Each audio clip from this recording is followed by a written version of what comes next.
마가복음 1장. 하나님의 아들이신 예수 그리스도의 복음은 이렇게 시작되었습니다. 이사야 예언자의 글에 이렇게 쓰여 있습니다. 보아라, 내가 너의 앞에 사자를 보낸다. 그가 너의 길을 준비할 것이다. 광야에서 외치는 자의 목소리가 들린다. 주님의 길을 준비하여라. 그분의 길을 곧게 펴라. 세례자 요한이 광야에 나타나서 죄 용서를 위한 회개의 세례를 선포하였습니다.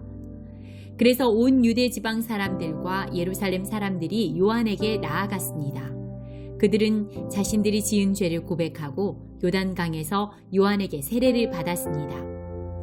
요한은 낙타털로 만든 옷을 입고 허리에는 가죽띠를 띠고 메뚜기와 들꿀을 먹었습니다.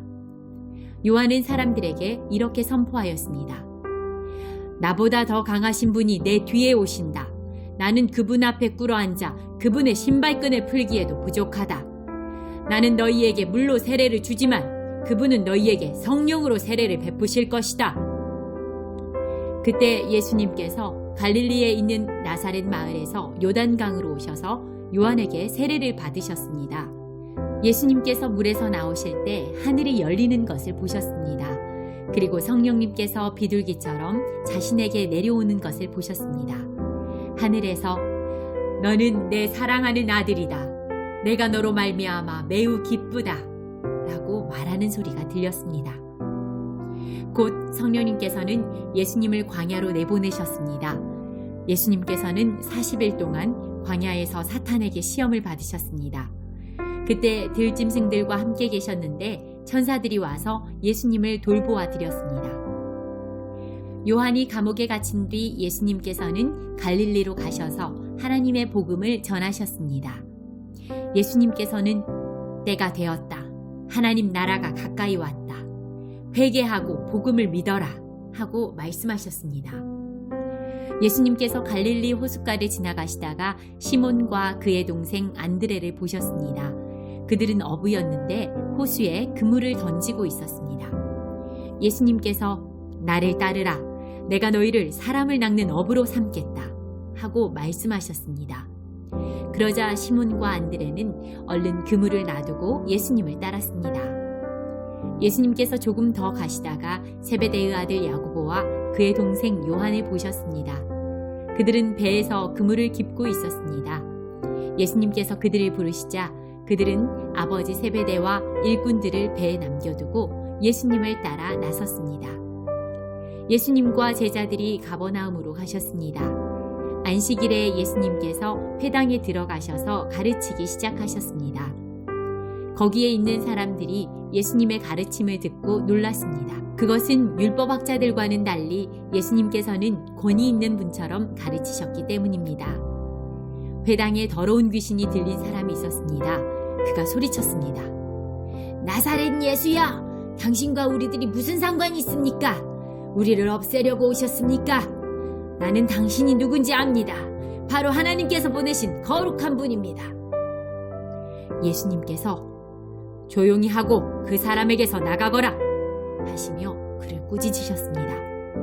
그 더러운 귀신이 그 사람에게 발작을 일으켰습니다. 그리고 큰 소리를 지르면서 그 사람에게서 나왔습니다. 사람들은 모두 놀라서 이게 어찌 된 일이냐? 이것은 권위가 있는 새로운 교훈이다. 저 사람이 더러운 귀신에게 명령을 하니 그것들이 복종하는구나 라고 하며 자기들끼리 서로 물었습니다. 그래서 예수님에 대한 소문이 갈릴리 모든 곳으로 빠르게 퍼져갔습니다. 예수님과 제자들이 회당에서 나온 뒤에 곧바로 야고보, 요한과 함께 시몬과 안드레의 집으로 갔습니다.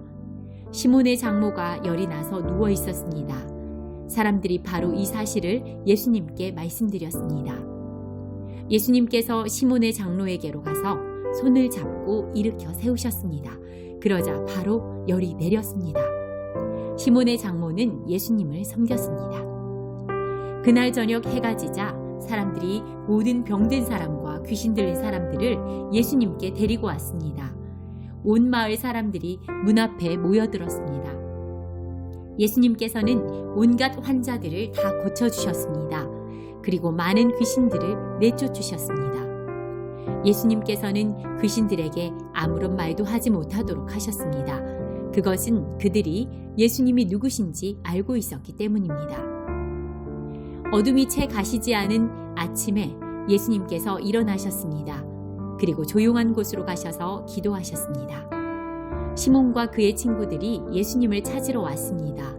그들은 예수님을 찾자 모든 사람들이 선생님을 찾고 있습니다. 라고 말했습니다. 예수님께서 대답하셨습니다. 근처에 있는 다른 마을로 가자. 거기서도 내가 전도할 것이다. 내가 바로 그것을 위해서 왔다. 예수님께서는 갈릴리 모든 곳을 다니셨습니다. 회당에서 말씀을 전하시고 귀신들을 내쫓으셨습니다. 어떤 문둥병 환자가 예수님께 와서 무릎을 꿇고 간청했습니다. 선생님께서 원하시면 저를 깨끗하게 하실 수 있습니다. 예수님께서 그 사람을 불쌍히 보셨습니다. 그래서 손을 내밀어 그를 만지시며 말씀하셨습니다. 내가 원하니 깨끗해져라. 그러자 바로 문둥병이 떠나고 그가 나았습니다. 예수님께서 그에게 단단히 이르시고 보내셨습니다. 아무에게도 이를 말하지 마라. 다만 가서 제사장에게 너의 몸을 보여주어라. 그리고 네가 깨끗해진 것에 대하여 모세가 명령한 예물을 드려서 사람들에게 증거로 삼아라. 그러나 그 사람은 가서 이 사실을 주저하지 않고 말하여 소문을 냈습니다. 그래서 예수님께서는 마을에 드러나실 수 없을 정도가 되었습니다. 예수님께서는 사람이 없는 곳에 머무셨습니다. 그래도 사람들은 예수님이 계신 곳이라면 어디든지 상관하지 않고 사방에서 몰려들었습니다. 2장.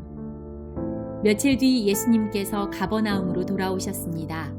예수님께서 집에 계시다는 소문이 퍼졌습니다. 그러자 많은 사람들이 모여들어 가득 찼습니다. 심지어 문 밖에도 서 있을 곳이 없었습니다. 예수님께서 그들에게 말씀하셨습니다. 4명의 사람들이 예수님께 중풍병 환자를 데리고 왔습니다. 이들은 사람들 때문에 예수님께 들어갈 수가 없었습니다. 그래서 예수님이 계신 곳의 지붕을 뜯어냈습니다. 이들은 뚫어낸 구멍으로 중풍병 환자가 누워있는 침상을 아래로 내렸습니다. 예수님께서 이 사람들의 믿음을 보시고 중풍병 환자에게 말씀하셨습니다.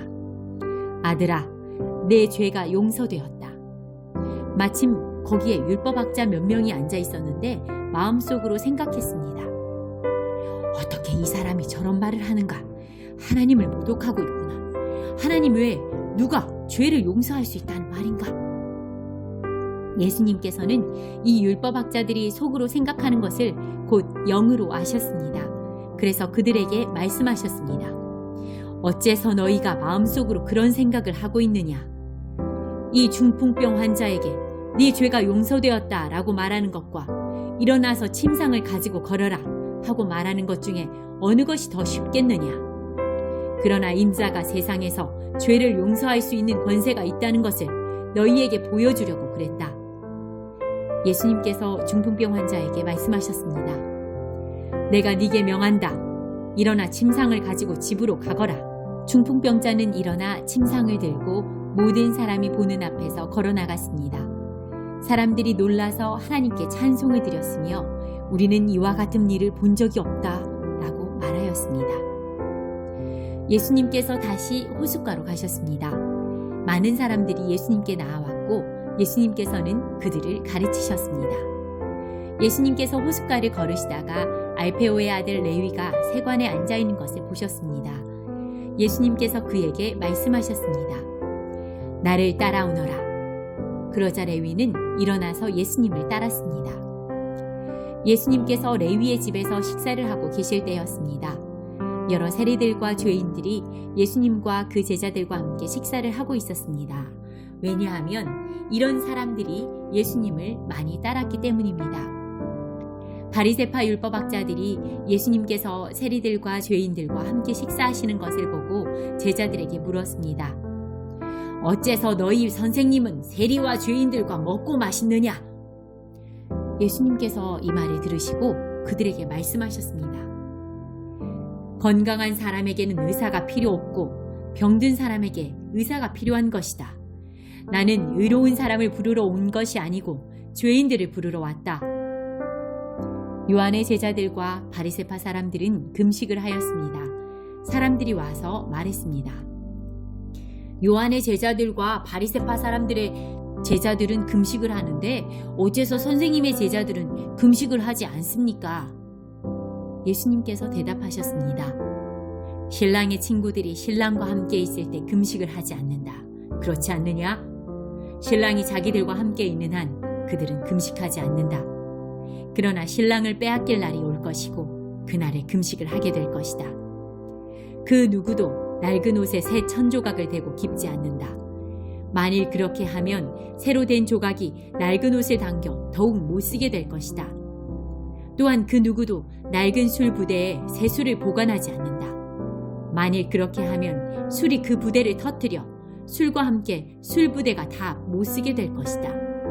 새 술은 새 부대에 넣어야 한다. 안식일에 예수님께서 밀밭 사이를 지나가실 때였습니다. 제자들이 길을 내면서 밀 이삭을 잘랐습니다.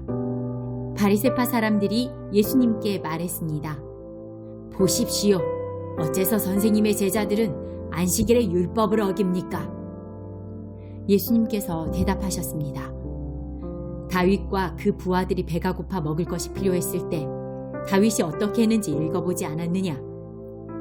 아비아달 대제사장 때 다윗이 하나님의 집에 들어가서 하나님께 바친 빵을 먹었다.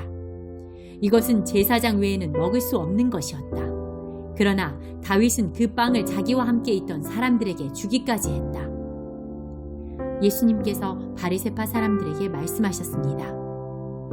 안식일은 사람을 위해 생긴 것이지 사람이 안식일을 위해 생긴 것이 아니다. 그러므로 인자가 안식일의 주인이다. 3장. 예수님께서 회당에 들어가셨습니다. 거기에는 손이 오그라진 사람이 있었습니다. 사람들은 예수님을 고발하려고 예수님께서 안식일에 그 사람을 고쳐주시는지 지켜보고 있었습니다. 예수님께서 손이 오그라진 사람에게 말씀하셨습니다. 일어나서 나오너라. 그리고 그들에게 물으셨습니다. 안식일에 좋은 일을 하는 것이 옳으냐, 나쁜 일을 하는 것이 옳은 것이냐? 사람의 생명을 살리는 것이 옳으냐, 죽이는 것이 옳으냐? 그러자 사람들이 아무런 대답도 하지 못했습니다. 예수님께서 분노하시며 주위를 둘러보시고 사람들의 마음이 굳은 것을 아시고 슬퍼하셨습니다. 예수님께서 그 사람에게 말씀하셨습니다. 내 손을 펴보아라. 그 사람이 손을 내미자 그 손이 나았습니다. 바리새파 사람들이 거기를 떠나 헤롯 땅 사람들과 함께 예수님을 죽일 계획을 세웠습니다. 예수님께서 제자들과 함께 호수로 가셨습니다. 그러자 갈릴리에서 온 많은 사람들이 예수님을 따라왔습니다. 그리고 유대와 예루살렘과 이두메와 요단강 건너편 두로와 시돈 지방에서도 많은 사람들이 예수님이 행하신 일에 대한 소문을 듣고 찾아왔습니다. 예수님께서는 몰려드는 사람들이 너무 많아 제자들에게 배를 준비하라고 말씀하셨습니다. 예수님께서 많은 사람들을 고쳐주신 까닭에 병에 걸린 사람들이 예수님을 만지려고 밀려들었던 것입니다. 더러운 귀신들은 예수님을 보기만 하면 앞에 엎드려서 당신은 하나님의 아들이십니다 라고 소리쳤습니다. 그러나 예수님께서는 귀신들이 예수님을 드러내지 못하도록 그들을 엄하게 꾸짖으셨습니다. 예수님께서 산 위에 올라가셔서 원하시는 몇몇 사람들을 부르셨습니다. 그러자 그들이 예수님께 올라왔습니다. 예수님께서 12사람을 세우시고 이들을 사도라고 부르셨습니다. 예수님께서는 그들과 함께 하시면서 그들로 하여금 나가서 말씀을 전하게 하셨습니다. 또한 귀신을 내쫓는 권세도 주셨습니다. 예수님께서 12사람을 세우셨는데 그들은 예수님께서 베드로라는 이름을 지어주신 시몬과 천둥의 아들들이란 뜻으로 예수님께서 보아너게라는 이름을 지어주신 세베대의 아들 야고보와 그의 동생 요한, 안드레, 빌립, 바돌로메, 마테, 도마, 알페오의 아들 야고보, 다데오, 열심당 출신의 시몬, 그리고 예수님을 배반한 가룟 출신의 유다입니다. 예수님께서 집에 오시자 다시 많은 사람들이 모여들었습니다. 그래서 예수님과 제자들은 식사도 할 수 없을 지경까지 되었습니다. 예수님의 식구들이 예수가 정신이 나갔다고 말하는 소리를 듣고 그를 잡으러 왔습니다. 예루살렘에서 온 율법학자들은 이렇게 말했습니다. 예수가 바알세불이 들렸다. 예수는 귀신들의 우두머리에 힘을 빌어서 귀신을 내쫓는다. 예수님께서 사람들을 불러 모으시고 비유로 말씀하셨습니다. 사탄이 어떻게 사탄을 내쫓을 수 있느냐? 만일 나라가 자기들끼리 나뉘어 싸우면 그 나라는 제대로 설 수 없다. 만일 한 집안이 자기들끼리 나뉘어 싸우면 그 가정은 제대로 설 수 없다.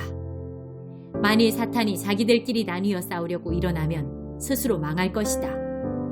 먼저 힘센 사람을 묶어놓지 않으면 그 사람의 집에 들어가 그의 재산을 약탈할 수 없다. 묶어놓은 뒤에야 그 집을 약탈할 것이다.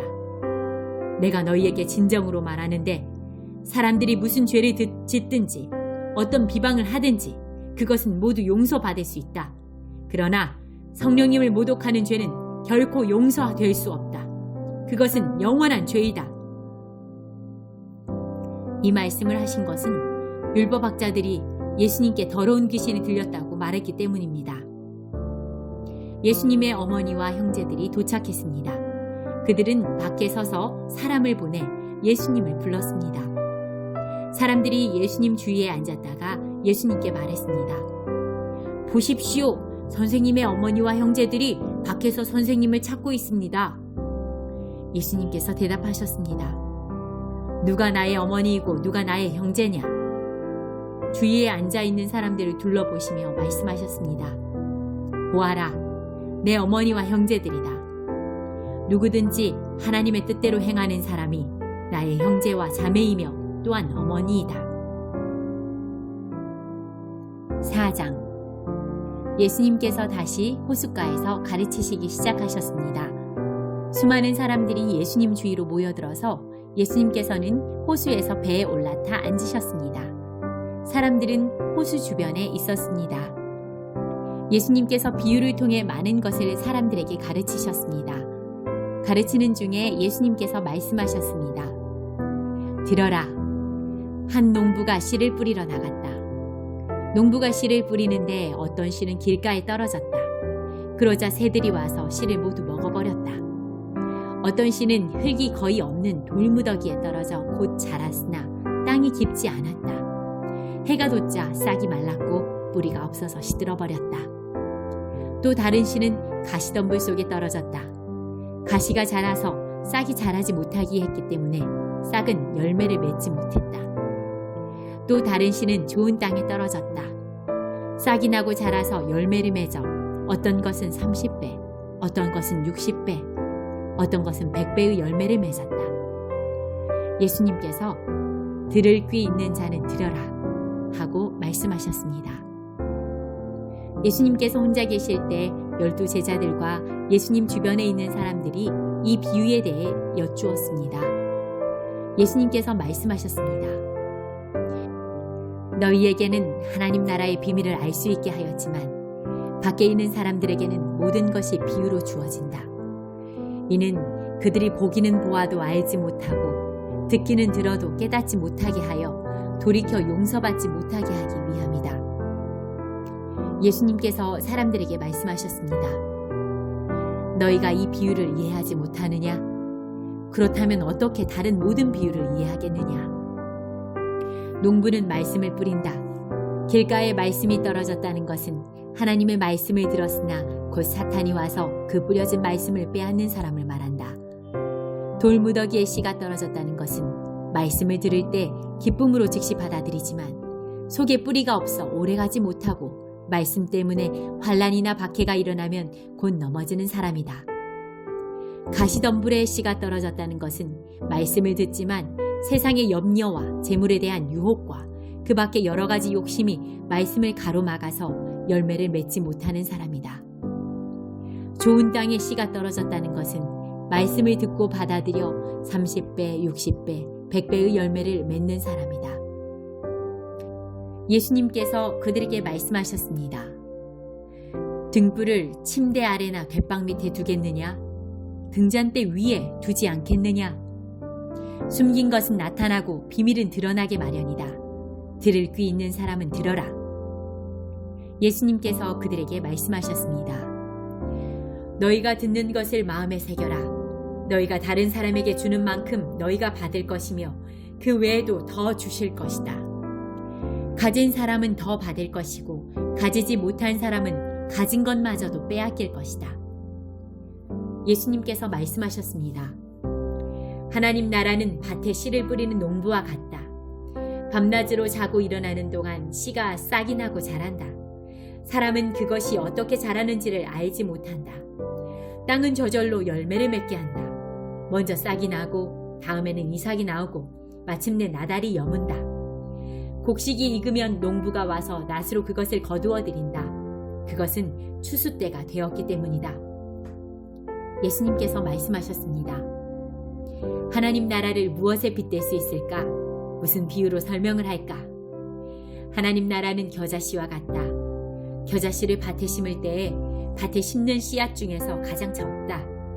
그러나 심긴 후에는 그 어떤 밭 작물보다 더 크게 자란다. 커다란 가지를 내어 하늘의 새들이 그 그늘에 둥지를 틀 정도가 된다. 예수님께서는 많은 비유를 사용하여 사람들이 알아들을 수 있도록 말씀하셨습니다. 비유가 아니면 말씀하지 않으셨으나 제자들에게는 따로 모든 것을 설명해 주셨습니다. 그날 저녁이 되자 예수님께서는 제자들에게 말씀하셨습니다. 호수 건너편으로 가자. 그래서 제자들은 사람들을 남겨두고 예수님께서 배에 타고 계신 그대로 모시고 갔습니다. 주위에 있던 다른 배들도 따라갔습니다. 그때 매우 강한 바람이 불어와서 파도가 배 안으로 덮쳐 들어왔고 물이 배 안에 차게 되었습니다. 예수님은 배 고물에서 베개를 베고 주무시고 계셨습니다. 제자들이 와서 예수님을 깨우면서 말했습니다. 선생님, 우리가 죽게 되었는데 돌아보지 아니하십니까? 예수님께서 일어나시더니 바람을 꾸짖고 호수에게 명령하셨습니다. 조용하여라, 잠잠하여라. 그러자 바람이 멈추었고 호수가 잔잔해졌습니다. 예수님께서 제자들에게 말씀하셨습니다. 어째서 너희가 무서워하느냐? 아직도 믿음이 없느냐? 제자들이 매우 두려워하며 이분이 어떤 분이길래 바람과 파도도 순종하는 것일까? 하고 서로에게 물었습니다. 마가복음 5장. 예수님과 제자들이 호수 건너편 거라사 지방으로 갔습니다. 예수님께서 배에서 내리시자 더러운 귀신이 들린 어떤 사람이 무덤에서 나와 예수님을 만났습니다. 이 사람은 무덤 사이에서 살고 있었는데 그 누구도 그를 묶을 수 없었고 쇠사슬로도 묶을 수 없었습니다. 여러 번 쇠고랑과 쇠사슬로 그를 묶어보았으나 그는 쇠사슬도 끊고 쇠고랑도 부수었습니다. 아무도 그를 당해낼 수 없었습니다. 그는 밤낮으로 무덤과 산에 돌아다니며 소리를 지르고 돌로 자기 몸에 상처를 내곤 하였습니다. 귀신 들린 자가 멀리서 예수님을 보고 달려와 엎드려 절을 하였습니다. 그리고 큰 소리로 가장 높으신 하나님의 아들이신 예수님, 저와 무슨 상관이 있으십니까? 제발 저를 괴롭히지 마십시오. 하고 외쳤습니다. 그것은 예수님께서 더러운 귀신아, 그 사람에게서 나오너라 하고 그에게 말씀하셨기 때문이었습니다. 예수님께서 그에게 물으셨습니다. 내 이름이 무엇이냐? 그가 대답했습니다. 레기온입니다. 이는 우리의 수가 많기 때문에 붙여진 이름입니다. 그는 예수님께 자신들을 또다시 이 지방에서 쫓아내지 말아달라고 간청하였습니다. 마침 그곳 산허리에서 많은 돼지떼가 먹이를 먹고 있었습니다. 더러운 귀신들이 간청했습니다. 우리를 저 돼지들에게 보내셔서 들어가게 해주십시오. 예수님께서 그렇게 허락하셨습니다. 더러운 귀신들은 그 사람에게서 나와 돼지떼 속으로 들어갔습니다. 그러자 거의 2,000마리나 되는 돼지떼가 호수 쪽으로 산비탈을 내리달아 빠져 죽었습니다. 돼지를 치던 사람들이 달아나서 읍내와 촌에 있는 사람들에게 이 사실을 알렸습니다. 그래서 사람들이 무슨 일이 일어나는지 보려고 왔습니다. 그들은 예수님께 와서 귀신이 들렸던 사람, 곧 레기온 귀신이 들렸던 사람이 옷을 입고 제정신으로 돌아와 앉아있는 모습을 보고 깜짝 놀랐습니다. 이 일을 목격했던 사람들이 그들에게 귀신 들린 사람에게 어떤 일이 일어나는지에 대하여 그리고 돼지떼에 대하여 그들에게 말해 주었습니다. 그러자 그들은 예수님께 자기네 지방을 떠나달라고 요구하기 시작했습니다. 예수님께서 배에 앉으시자 귀신 들렸던 사람도 예수님을 따라가게 해달라고 간청하였습니다. 그러나 예수님께서는 허락하지 않으셨습니다. 예수님께서 내 가족 식구들과 친구들에게로 가거라. 그들에게 주님께서 네게 얼마나 큰 일을 해주셨으며 얼마나 큰 자비를 베풀어 주셨는지 이야기하여라 하고 말씀하셨습니다. 그래서 그 사람은 돌아갔습니다. 그리고 데가볼리 지역에서 예수님께서 자기에게 얼마나 큰 일을 해주셨는지를 사람들에게 이야기하자 모든 사람들이 듣고 놀랐습니다. 예수님께서 배를 타고 맞은편 쪽으로 다시 건너오셨습니다. 그러자 많은 사람들이 예수님 주위에 몰려들었습니다. 예수님께서 호숫가에 계셨습니다. 야이로라고 하는 어떤 회당장이 예수님을 찾아왔습니다. 그는 예수님의 발 앞에 엎드렸습니다. 그리고 예수님께 거듭해서 간청했습니다. 제 어린 딸이 죽어가고 있습니다. 제발 오셔서 그 아이에게 손을 얹어 주십시오. 그러면 건강해지고 살아날 것입니다. 그러자 예수님께서 그와 함께 가셨습니다. 많은 사람들이 예수님을 애워싸고 밀며 따라왔습니다. 그 중에는 12년 동안 혈루증을 앓아온 여자가 있었습니다.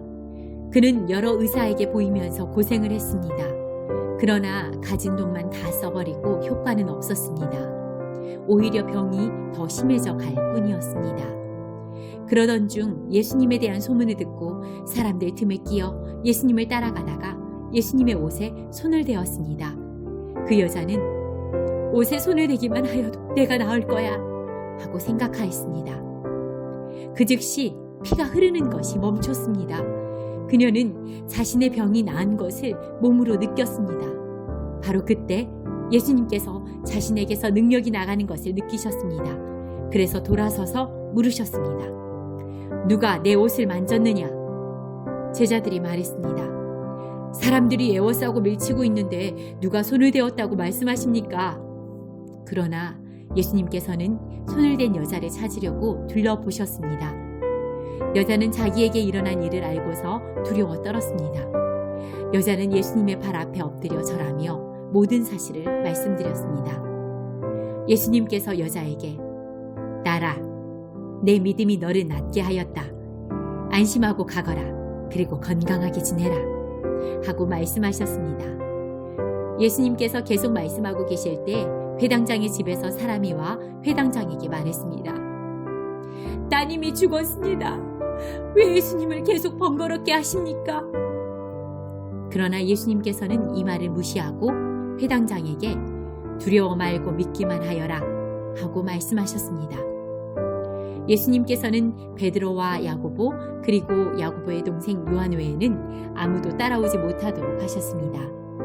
그들이 회당장의 집에 도착해 보니 몹시 소란스러웠습니다. 많은 사람들이 크게 소리를 내며 울고 있었습니다. 예수님께서 들어가셔서 사람들에게 어째서 소란을 피우며 울고 있느냐? 이 아이는 죽은 것이 아니라 자는 것이다 라고 말씀하셨습니다. 사람들은 예수님을 비웃었습니다. 예수님께서는 사람들을 모두 내보내시고 아이의 부모와 제자들과 함께 아이가 있는 방으로 들어가셨습니다. 그리고 아이의 손을 붙잡고 달리라굼 이라고 말씀하셨는데 이는 번역하면 어린 소녀야 일어나라 는 뜻입니다. 그러자 12살 된 소녀는 즉시 일어나 걷기 시작했습니다. 이것을 보고 사람들은 놀랐습니다. 예수님께서 아무에게도 이 일을 알리지 말라고 엄하게 말씀하셨습니다. 그리고 아이에게 먹을 것을 주라고 말씀하셨습니다. 6장 예수님께서 거기를 떠나 고향으로 가셨습니다. 제자들도 예수님을 따라갔습니다. 안식일이 되자 예수님께서 회당에서 가르치기 시작하셨습니다. 많은 사람들이 예수님의 말씀을 듣고 놀라워하며 말했습니다. 이 사람이 어디서 이런 것을 얻었을까? 이 사람에게 있는 지혜는 어떤 것일까? 이 사람이 손으로 일으키는 기적은 어떤 것일까? 그는 목수가 아니냐? 그는 마리아의 아들이고 야고보, 요셉, 유다 그리고 시몬의 형이 아니냐? 그의 누이들도 우리와 함께 있지 아니하냐? 그러면서 사람들은 예수님을 배척했습니다. 예수님께서 그들에게 예언자가 고향과 친척과 자기 집을 제외하면 어느 곳에서나 존경을 받는다 라고 말씀하셨습니다. 예수님께서는 몇 명의 환자에게 손을 얹어 고쳐주셨을 뿐 많은 기적을 일으킬 수 없었습니다. 예수님께서는 그들이 믿지 않음에 놀라셨습니다. 그 후 예수님께서 말을 두루 다니시며 가르치셨습니다. 예수님께서 12제자를 불러 2사람씩 보내기 시작하였습니다. 그리고 그들에게 더러운 귀신을 쫓는 권세를 주셨습니다. 예수님께서 제자들에게 명하기를 여행할 때는 지팡이 외에 아무것도 가지고 다니지 말고 빵이나 가방도 가지지 말며 주머니에 돈도 넣고 다니지 마라 라고 하셨습니다. 또한 신만 신고 옷도 2벌씩 갖지 마라 라고 하셨습니다. 예수님께서 이어서 말씀하셨습니다. 어느 집에 들어가든지 마을을 떠날 때까지 거기 머무르도록 해라. 너희를 받아들이지 않거나 말씀에 귀를 기울이지 않으면 그곳에서 나올 때 신발에 묻은 먼지를 털어버려서 그들에게 증거를 삼아라. 제자들은 가서 사람들에게 회개하라고 전도하였습니다. 또 많은 귀신들을 쫓아내고 많은 환자들에게 기름을 부어 병을 고쳐주었습니다. 예수님의 이름이 널리 알려져서 헤롯 왕도 예수님의 소문을 들었습니다. 사람들은 세례자 요한이 죽은 사람들 가운데서 살아난 거야. 그러니까 이런 기적이 그분에게서 나오는 거야. 하고 말했습니다. 어떤 사람들은 이렇게도 말했습니다. 그분은 엘리야다. 또 다른 사람들은 그분은 옛날에 있었던 예언자와 똑같은 예언자야. 라고 말했습니다. 헤롯이 이런 소리를 듣고 말했습니다. 내가 목을 잘라 죽인 요한이 다시 살아났구나. 예전에 헤롯은 요한을 잡아오게 하여 감옥에 가둔 적이 있었습니다. 이는 헤로디아와 관련된 일로 헤롯이 자기 동생 빌립의 아내인 헤로디아를 아내로 삼아버렸기 때문이었습니다. 요한은 헤롯에게 자기 동생의 아내를 자기 아내로 삼는 것은 옳지 않습니다. 라고 말하곤 했습니다. 그래서 헤로디아는 요한을 미워하였습니다. 헤로디아는 요한을 죽이고 싶었지만 그럴 수 없었습니다. 그것은 요한이 의롭고 거룩한 사람이라는 것을 아는 헤롯이 요한을 두려워했기 때문입니다.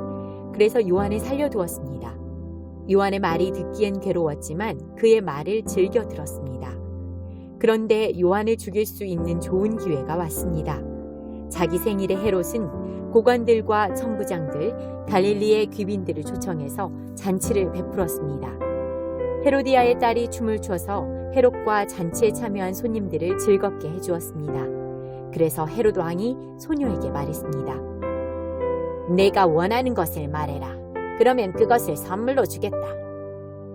헤롯은 네가 무엇을 달라고 하든지 다 주겠다. 내 나라의 절반이라도 말이다. 하고 맹세했습니다. 소녀는 자기 어머니에게 가서 무엇을 달라고 할까요? 하고 물었습니다. 그러자 어머니가 대답했습니다. 세례자 요한의 머리를 달라고 해라. 소녀는 즉시 왕에게 돌아가서 바로 이 자리에서 세례자 요한의 머리를 쟁반에 담아주세요. 하고 요청했습니다. 왕은 매우 괴로웠지만 자기가 한 맹세 때문에 그리고 잔치에 참여한 손님들 때문에 소녀의 요청을 거절할 수 없었습니다. 왕은 곧바로 시위대 군인을 보내 요한의 머리를 가져오라고 했습니다. 군인은 가서 감옥에 있던 요한의 머리를 잘랐습니다. 그리고 쟁반에 담은 그의 머리를 가져와 소녀에게 주었고 소녀는 그것을 자기 어머니에게 가져다 주었습니다. 요한의 제자들이 이 소식을 듣고 가서 요한의 시체를 가져다가 무덤에 묻었습니다.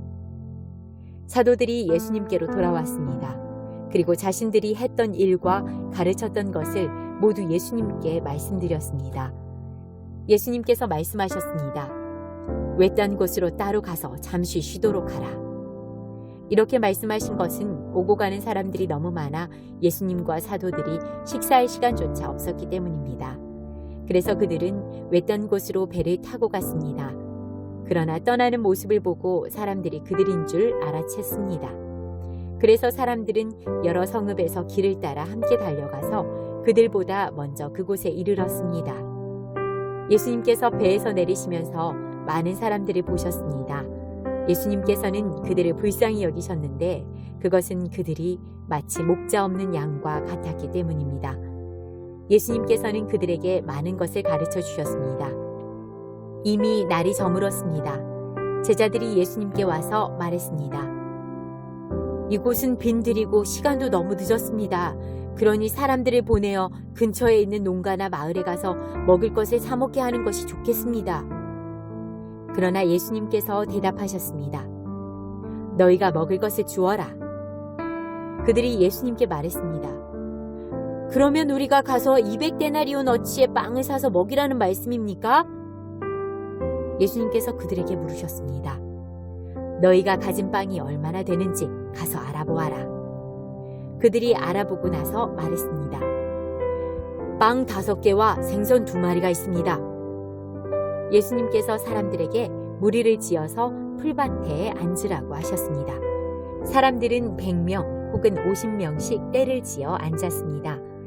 예수님께서 빵 5개와 생선 2마리를 들고 하늘을 우러러 보시며 감사기도를 드리셨습니다. 그리고 제자들에게 빵을 떼어서 나누어 주도록 하셨습니다. 그리고 생선 2마리도 나누어 주셨습니다. 모든 사람들이 배불리 먹었습니다. 제자들은 12광주리에 남은 빵 조각과 물고기를 거두어 드렸습니다. 빵을 먹은 남자 어른은 5,000명이었습니다. 예수님께서 제자들에게 배를 타고 호수 건너편에 있는 베세다로 먼저 가 있으라고 말씀하셨습니다. 그동안에 예수님께서는 사람들을 집으로 보내셨습니다. 사람들을 보내신 후 예수님께서는 기도하러 산에 올라가셨습니다.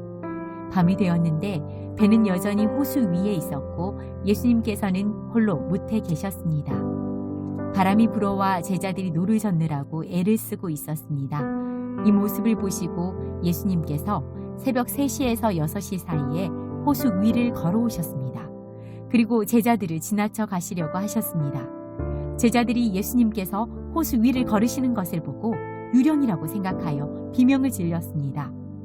그것은 그들이 모두 예수님을 보고 무서워했기 때문입니다. 예수님께서 즉시 그들에게 말씀하셨습니다. 안심해라, 나다. 두려워하지 마라. 예수님께서 배에 오르시자 바람이 가라앉았습니다. 그래서 제자들은 크게 놀랐습니다. 그것은 제자들이 빵의 기족을 보고도 아직 깨닫지 못하고 마음이 굳어져 있었기 때문이었습니다.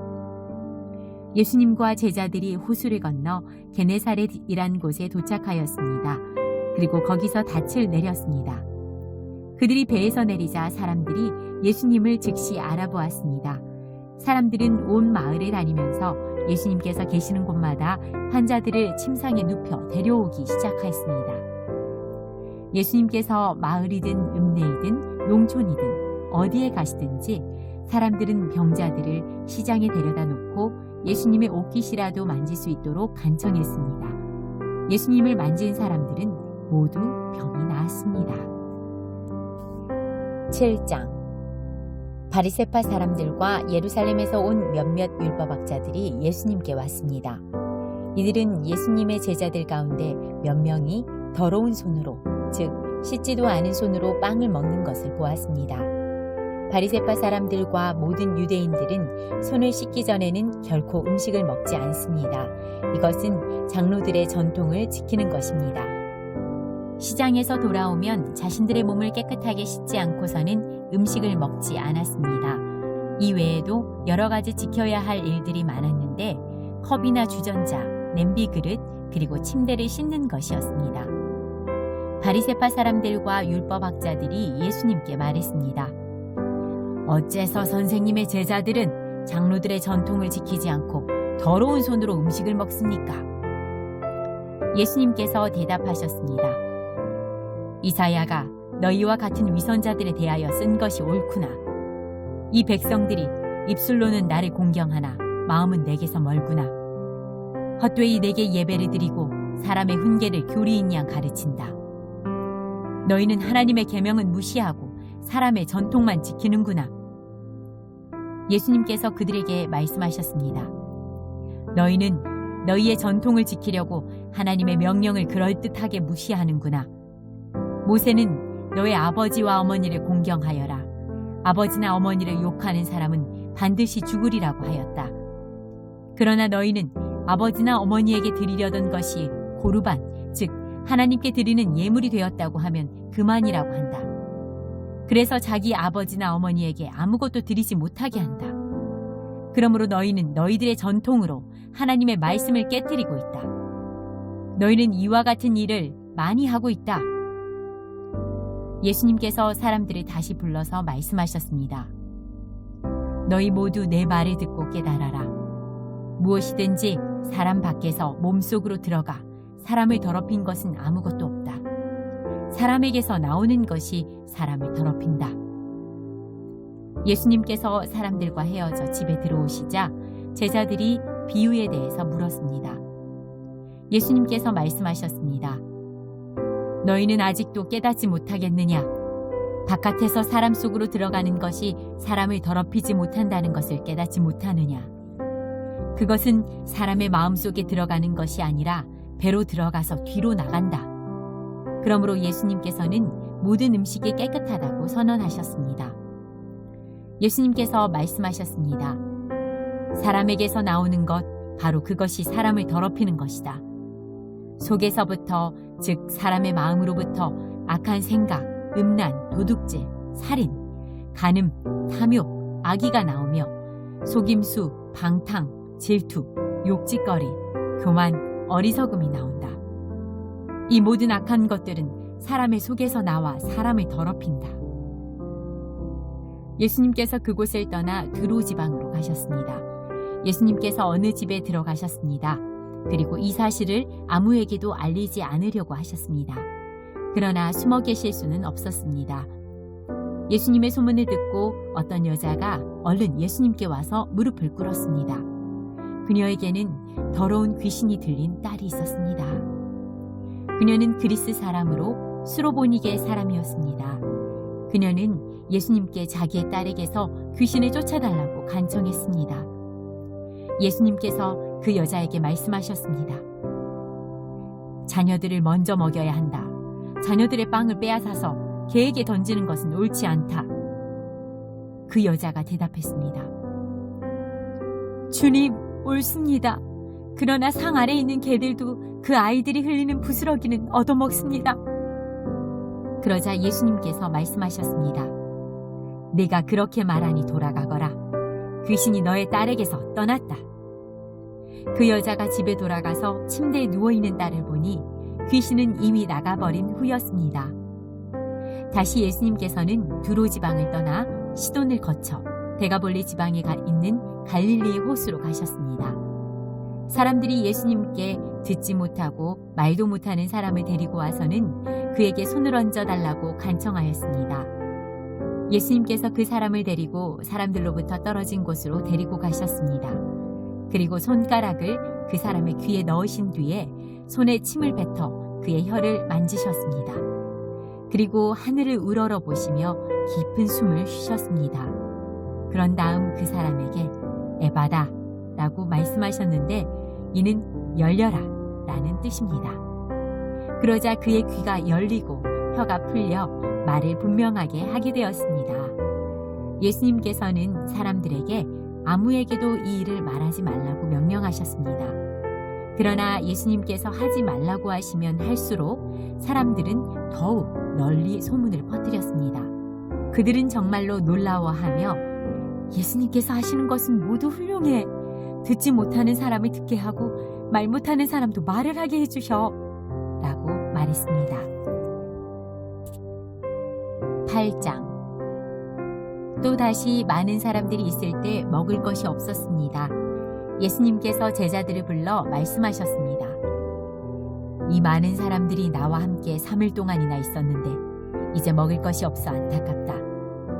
내가 이들을 허기진 채 집에 보내면 도중에 쓰러질 것이다. 이들 중에는 멀리서 온 사람도 있다. 예수님의 제자들이 물었습니다. 이 빈들에서 어떻게 이 사람들을 배불리 먹일 빵을 구할 수 있겠습니까? 예수님께서 물으셨습니다. 너희에게 빵이 얼마나 있느냐? 제자들이 대답했습니다. 7개가 있습니다. 예수님께서 사람들에게 땅에 앉으라고 지시하신 뒤 7개의 빵을 가지고 축복하셨습니다. 그리고 빵을 떼어 제자들에게 주시면서 사람들에게 나누어 주도록 하셨습니다. 제자들이 사람들에게 빵을 나누어 주었습니다. 제자들에게 조그마한 생선도 몇 마리가 있었습니다. 예수님께서 축복하신 후 마찬가지로 나누어 주라고 하셨습니다. 모든 사람이 배불리 먹었습니다.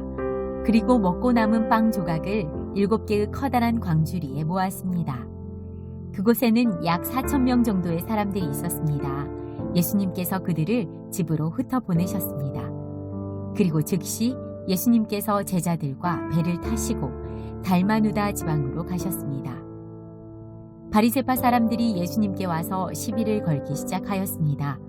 이들은 예수님을 시험하려고 하늘로부터 오는 증거를 보여달라고 하였습니다. 예수님께서는 깊이 숨을 쉬시고 말씀하셨습니다. 이 세대가 어째서 증거를 찾느냐? 내가 진정으로 너희에게 말한다. 어떠한 기적도 이 세대에 보여주지 않겠다. 예수님께서 바리새파 사람들에게서 떠나 다시 배를 타고 호수 건너편으로 가셨습니다. 제자들이 남은 빵을 가지고 오는 것을 잊었습니다. 배에는 겨우 빵 한 조각만 있었습니다. 예수님께서 제자들에게 경고를 하셨습니다. 바리새파 사람들의 누룩과 헤롯의 누룩을 조심하여라. 제자들은 빵이 없어서 그런가 하고 서로 수군거렸습니다. 예수님께서 이것을 아시고 물으셨습니다. 어째서 너희가 빵이 없는 것에 대하여 수군거리느냐? 너희가 아직도 알지 못하고 깨닫지 못하느냐? 너희의 마음이 굳어졌느냐? 너희는 눈이 있어도 보지 못하고 귀가 있어도 듣지 못하느냐? 기억하지 못하느냐? 5개의 빵을 5,000명에게 나누어 주었을 때 너희가 빵을 몇 광주리에 모았느냐? 제자들이 대답했습니다. 12광주리입니다. 7개의 빵을 4,000명에게 나누어 주었을 때 너희가 몇 광주리에 거두었느냐? 제자들이 대답했습니다. 7광주리입니다.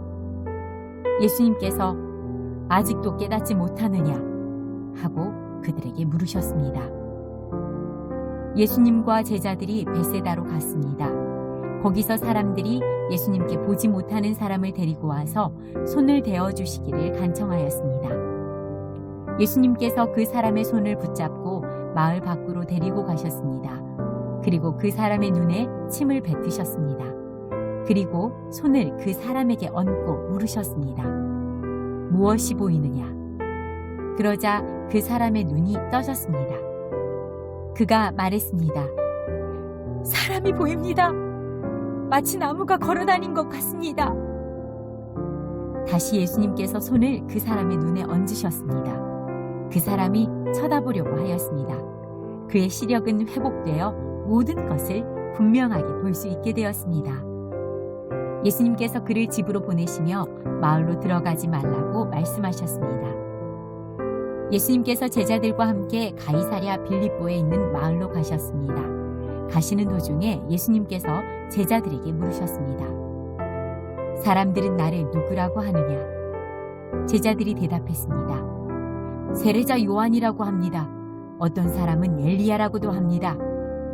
그리고 또 어떤 사람들은 예언자 가운데 한 사람이라고 합니다. 예수님께서 제자들에게 물으셨습니다. 그러면 너희는 나를 누구라고 하느냐? 베드로가 대답했습니다. 주님은 그리스도십니다. 예수님께서 제자들에게 아무에게도 자신에 대해서 말하지 말라고 엄히 이르셨습니다.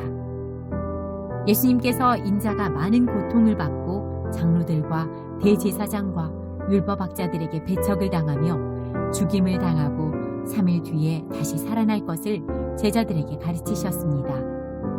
예수님께서 드러내놓고 말씀을 하시니 베드로가 예수님을 붙들고 말렸습니다. 예수님께서 돌아서서 제자들을 보시고 베드로를 꾸짖으셨습니다. 사탄아, 내 뒤로 썩 물러나라. 너는 하나님의 일은 생각지 않고 사람들의 일을 생각하는구나. 예수님께서 제자들과 사람들을 불러 말씀하셨습니다. 누구든지 나를 따르려면 자기를 부인하고 자기 십자가를 지고 나를 따라오너라. 누구든지 자기 목숨을 구하고자 하면 잃을 것이다. 누구든지 나와 목숨을 위하여 자기 목숨을 버리면 목숨을 구할 것이다. 만일 온 세상을 얻고도 자기의 생명을 잃는다면 무슨 유익이 있겠느냐? 사람이 자기 영혼을 무엇과 바꾸겠느냐? 누구든지 이 음란하고 죄가 많은 세대에서 나와 내 말을 부끄럽게 여기면 인자도 아버지의 영광으로 천사들과 함께 올 때 그를 부끄럽게 여길 것이다. 마가복음 9장. 예수님께서 말씀하셨습니다. 내가 너희에게 진정으로 말한다. 여기 서 있는 사람 가운데서 몇 사람은 죽기 전에 하나님 나라가 권세 있게 오는 것을 볼 것이다. 6일 뒤에 예수님께서 베드로, 야고보 그리고 요한을 데리고 높은 산에 올라가셨습니다. 이 제자들 앞에서 예수님의 모습이 변하였습니다. 예수님의 옷이 하얗게 빛났습니다. 세상에 어떤 사람도 그렇게 희게 빨 수 없을 정도로 새하얗게 되었습니다. 엘리야가 모세와 함께 제자들 앞에 나타나 예수님과 더불어 말씀을 나누었습니다. 베드로가 예수님께 말했습니다. 선생님, 우리가 여기 있는 것이 좋겠습니다. 우리가 천막 셋을 세우겠습니다. 하나는 선생님을 위해, 하나는 모세를 위해, 그리고 또 하나는 엘리야를 위해서입니다. 베드로는 무엇을 말하는지 알지 못했습니다. 왜냐하면 그들이 두려움에 빠져 있었기 때문입니다. 구름이 그들을 덮었습니다. 그리고 그 구름 가운데서 목소리가 들렸습니다. 이 사람은 내가 사랑하는 아들이다. 그의 말을 들어라. 그 즉시 제자들이 주위를 둘러보았습니다. 그러나 예수님 외에는 아무도 볼 수 없었습니다. 예수님께서 제자들과 함께 산 아래로 내려오시면서 인자가 죽은 자 가운데서 다시 살아나기 전까지는 그들이 본 것을 아무에게도 말하지 말라고 명령하셨습니다. 제자들은 아무에게도 말하지 않았습니다. 그러나 제자들은 죽은 자 가운데서 다시 살아난다는 것이 무슨 뜻인가 서로에게 물었습니다. 제자들이 예수님께 물었습니다. 어째서 율법학자들은 엘리야가 먼저 와야 한다고 말을 합니까? 예수님께서 대답하셨습니다. 엘리야가 먼저 와서 모든 것을 회복시킨다. 그런데 인자가 많은 고통을 받고 멸시를 받을 것이라고 기록된 것은 어찌 된 것이냐? 내가 너희에게 말한다. 엘리야는 이미 왔다. 그런데 성경에 그를 두고 쓰여진 것처럼 사람들이 그를 자기들 마음대로 대했다. 예수님과 세 제자들이 나머지 다른 제자들에게 돌아왔을 때 이들은 많은 사람들에게 둘러싸여 몇몇 율법학자들과 논쟁을 벌이고 있었습니다. 모여있던 모든 사람들이 예수님을 보자 놀라워하며 예수님께 인사하러 달려왔습니다. 예수님께서 물으셨습니다. 율법학자들과 무엇 때문에 논쟁하고 있었느냐? 무리 중에 한 사람이 대답했습니다. 선생님, 더러운 귀신이 들려서 말을 못하는 제 아들을 데리고 왔습니다. 그 귀신이 아들을 사로잡으면 아이가 땅에 넘어집니다. 그러면 입에 거품을 물고 이를 갈면서 몸이 뻣뻣해집니다. 제가 제자들에게 귀신을 쫓아달라고 했는데 하지 못하였습니다. 예수님께서 대답하셨습니다. 이 믿음 없는 세대여, 내가 얼마나 너희와 함께 있어야 하느냐? 내가 너희를 얼마나 더 두고 보아야 하느냐? 그를 내게로 데리고 와라. 제자들이 소년을 예수님께 데리고 왔습니다. 악한 귀신이 예수님을 보자마자 소년에게 경련을 일으켰습니다. 소년은 넘어져서 입에 거품을 물며 땅에 나뒹굴었습니다. 예수님께서 그 소년의 아버지에게 물으셨습니다. 이렇게 된 지가 얼마나 되었느냐? 어려서부터입니다. 귀신이 자주 아이를 죽이려고 불속이나 물속에 내던지기도 하였습니다. 할 수만 있다면 불쌍히 여기시고 도와주십시오. 예수님께서 그에게 말씀하셨습니다. 할 수만 있다면이 무슨 말이냐? 믿는 사람에게는 모든 것이 가능하다. 소년의 아버지가 즉시 소리쳤습니다. 제가 믿습니다. 제 믿음 없는 것을 도와주십시오. 예수님께서 많은 사람들이 달려와 모여드는 것을 보시고 더러운 귀신을 꾸짖으셨습니다. 이 듣지 못하고 말 못하게 하는 귀신아, 내가 너에게 명령한다. 소년에게서 나와 다시는 들어가지 마라. 더러운 귀신은 소리를 지르고 소년에게 경련을 일으키게 하고 나갔습니다. 소년은 마치 시체처럼 되었습니다. 그래서 사람들이 죽었다! 라고 말했습니다. 그러나 예수님께서 손을 잡고 일으키자 소년이 일어났습니다. 예수님께서 집으로 들어가셨을 때 제자들이 조용히 여쭈었습니다. 어째서 우리는 내쫓지 못했습니까? 예수님께서는 이런 종류의 귀신은 오직 기도로만 쫓아낼 수 있다 고 대답하셨습니다. 예수님과 제자들이 그곳을 떠나 갈릴리를 지나가셨습니다. 예수님께서는 이것을 알리기를 꺼려 하셨습니다. 예수님께서 제자들을 가르치셨습니다. 인자가 사람들의 손에 넘겨질 것이고 그들은 인자를 죽일 것이다. 그러나 죽은 지 3일 뒤에 다시 살아날 것이다. 그러나 제자들은 이 말씀을 이해하지 못했습니다. 그리고 예수님께 묻기를 두려워했습니다. 예수님과 제자들이 가버나움으로 갔습니다. 예수님께서 집에 계실 때 제자들에게 물으셨습니다. 너희가 오는 길에 무엇을 두고 논쟁을 벌였느냐? 제자들은 잠잠했습니다. 왜냐하면 그들이 자기들 중에서 누가 가장 높은 가를 두고 길에서 다투었기 때문이었습니다. 예수님께서는 앉으셔서 12제자를 부르셨습니다. 그리고 말씀하셨습니다. 누구든지 첫째가 되려면 다른 모든 사람보다 나중이 되어야 하고 모든 사람의 종이 되어야 한다. 그리고 한 어린이를 데려와 제자들 가운데 세우셨습니다. 그 아이를 팔에 안으시고 말씀하셨습니다. 누구든지 내 이름으로 이런 어린이 하나를 받아들이면 나를 받아들이는 것이다. 또 누구든지 나를 받아들이는 사람은 나를 받아들인 것이 아니라 나를 보내신 분을 받아들인 것이다. 요한이 예수님께 말했습니다. 선생님의 이름으로 귀신을 내쫓는 사람을 보고 하지 못하게 하였습니다. 그것은 그 사람은 우리를 따르지 않는 사람이기 때문입니다. 예수님께서 말씀하셨습니다. 그를 막지 마라. 내 이름으로 기적을 행하고 곧바로 나에 대해서 나쁜 말을 하는 사람은 없다. 우리에게 반대하지 않는 사람은 우리 편이다. 내가 너희에게 진정으로 말한다. 누구든지 너희가 그리스도의 사람이기 때문에 마실 물 한 잔을 건네주는 사람은 결코 상을 잃지 않을 것이다.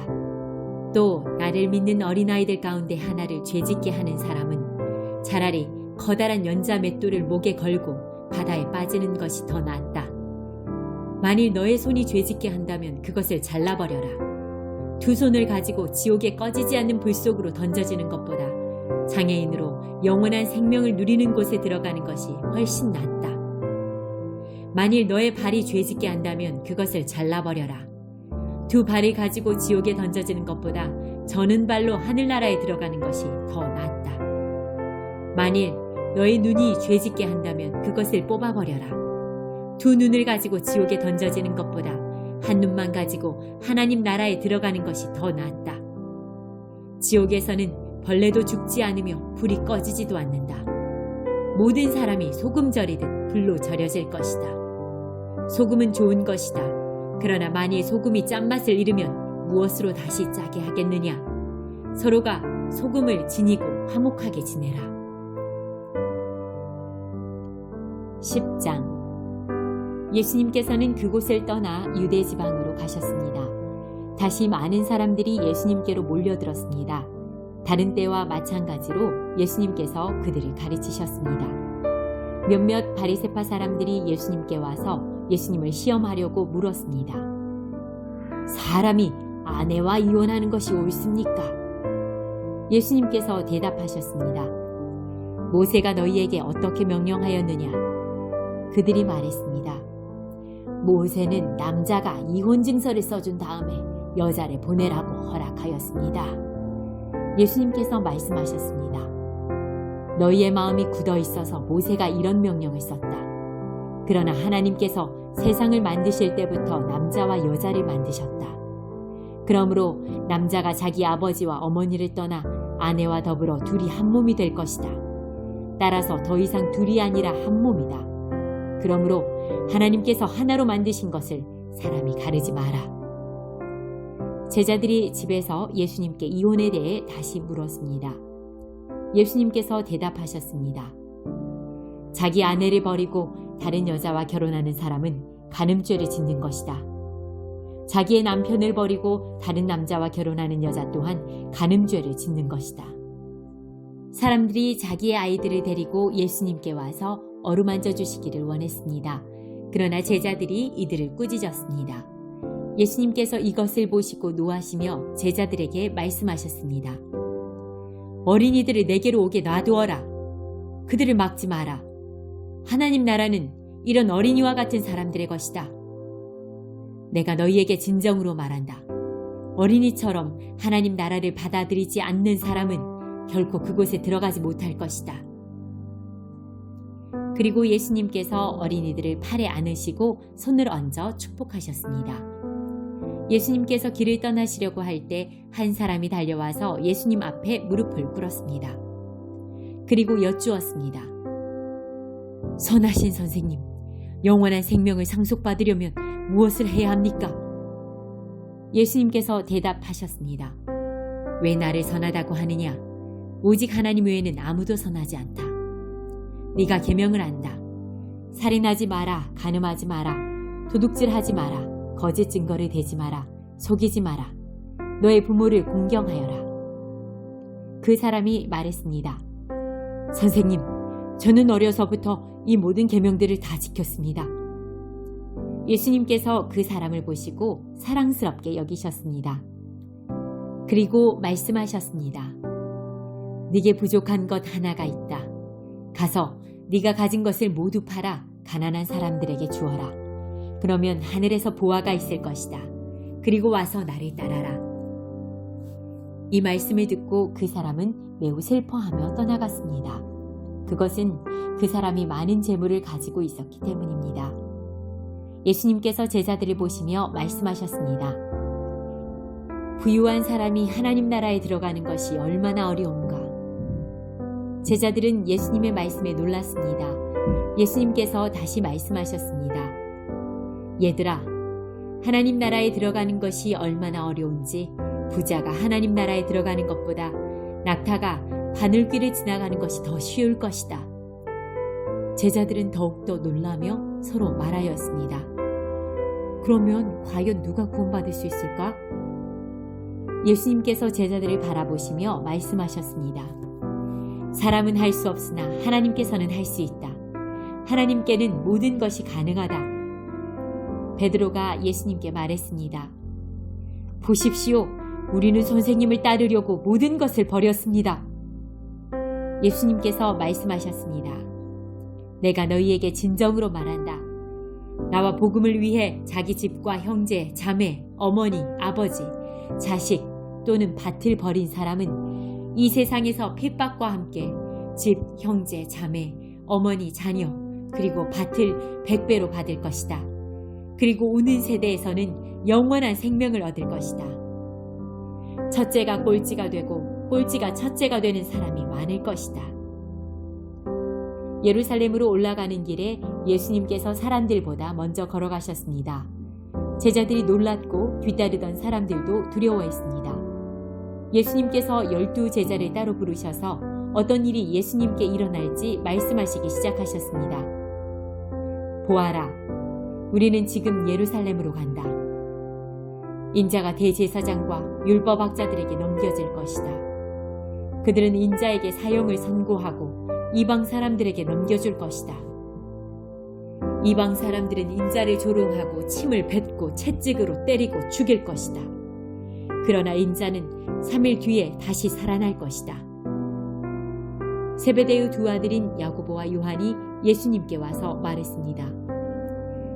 선생님, 우리의 소원을 들어주시기 원합니다. 예수님께서 물으셨습니다. 너희가 내게 무엇을 원하느냐? 그들이 대답했습니다. 저희가 주의 영광스러운 나라에서 선생님의 오른쪽과 왼쪽에 앉게 허락해 주십시오. 예수님께서 대답하셨습니다. 너희가 요구하는 것이 무엇인지를 알지 못하는구나. 너희는 내가 마시는 잔을 마실 수 있느냐? 그리고 내가 받는 세례를 받을 수 있느냐? 그들이 대답했습니다. 예, 우리는 할 수 있습니다. 예수님께서 그들에게 말씀하셨습니다. 내가 마시는 잔을 너희가 마시며 내가 받는 세례를 너희가 받을 것이다. 그러나 내 오른쪽이나 왼쪽에 앉는 것은 내가 허락하는 것이 아니다. 이 자리들은 정해놓은 사람에게 돌아갈 것이다. 이 말을 듣고 나머지 10명의 제자들이 야고보와 요한에게 화를 내기 시작했습니다. 예수님께서 제자들을 부르시고 말씀하셨습니다. 너희가 아는 것처럼 이방 사람들의 통치자라는 사람들은 사람들을 지배하려고 한다. 고관들도 사람들에게 세도를 부린다. 그러나 너희는 그래서는 안 된다. 누구든지 너희 중에서 높아지려거든 종이 되어야 한다. 누구든지 너희 중에서 첫째가 되려거든 모든 사람의 종이 되어야 한다. 인자도 섬김을 받으러 온 것이 아니라 섬기러 왔다. 인자는 자기 생명을 많은 사람의 대속물로 주려고 왔다. 예수님과 제자들이 여리고에 왔습니다.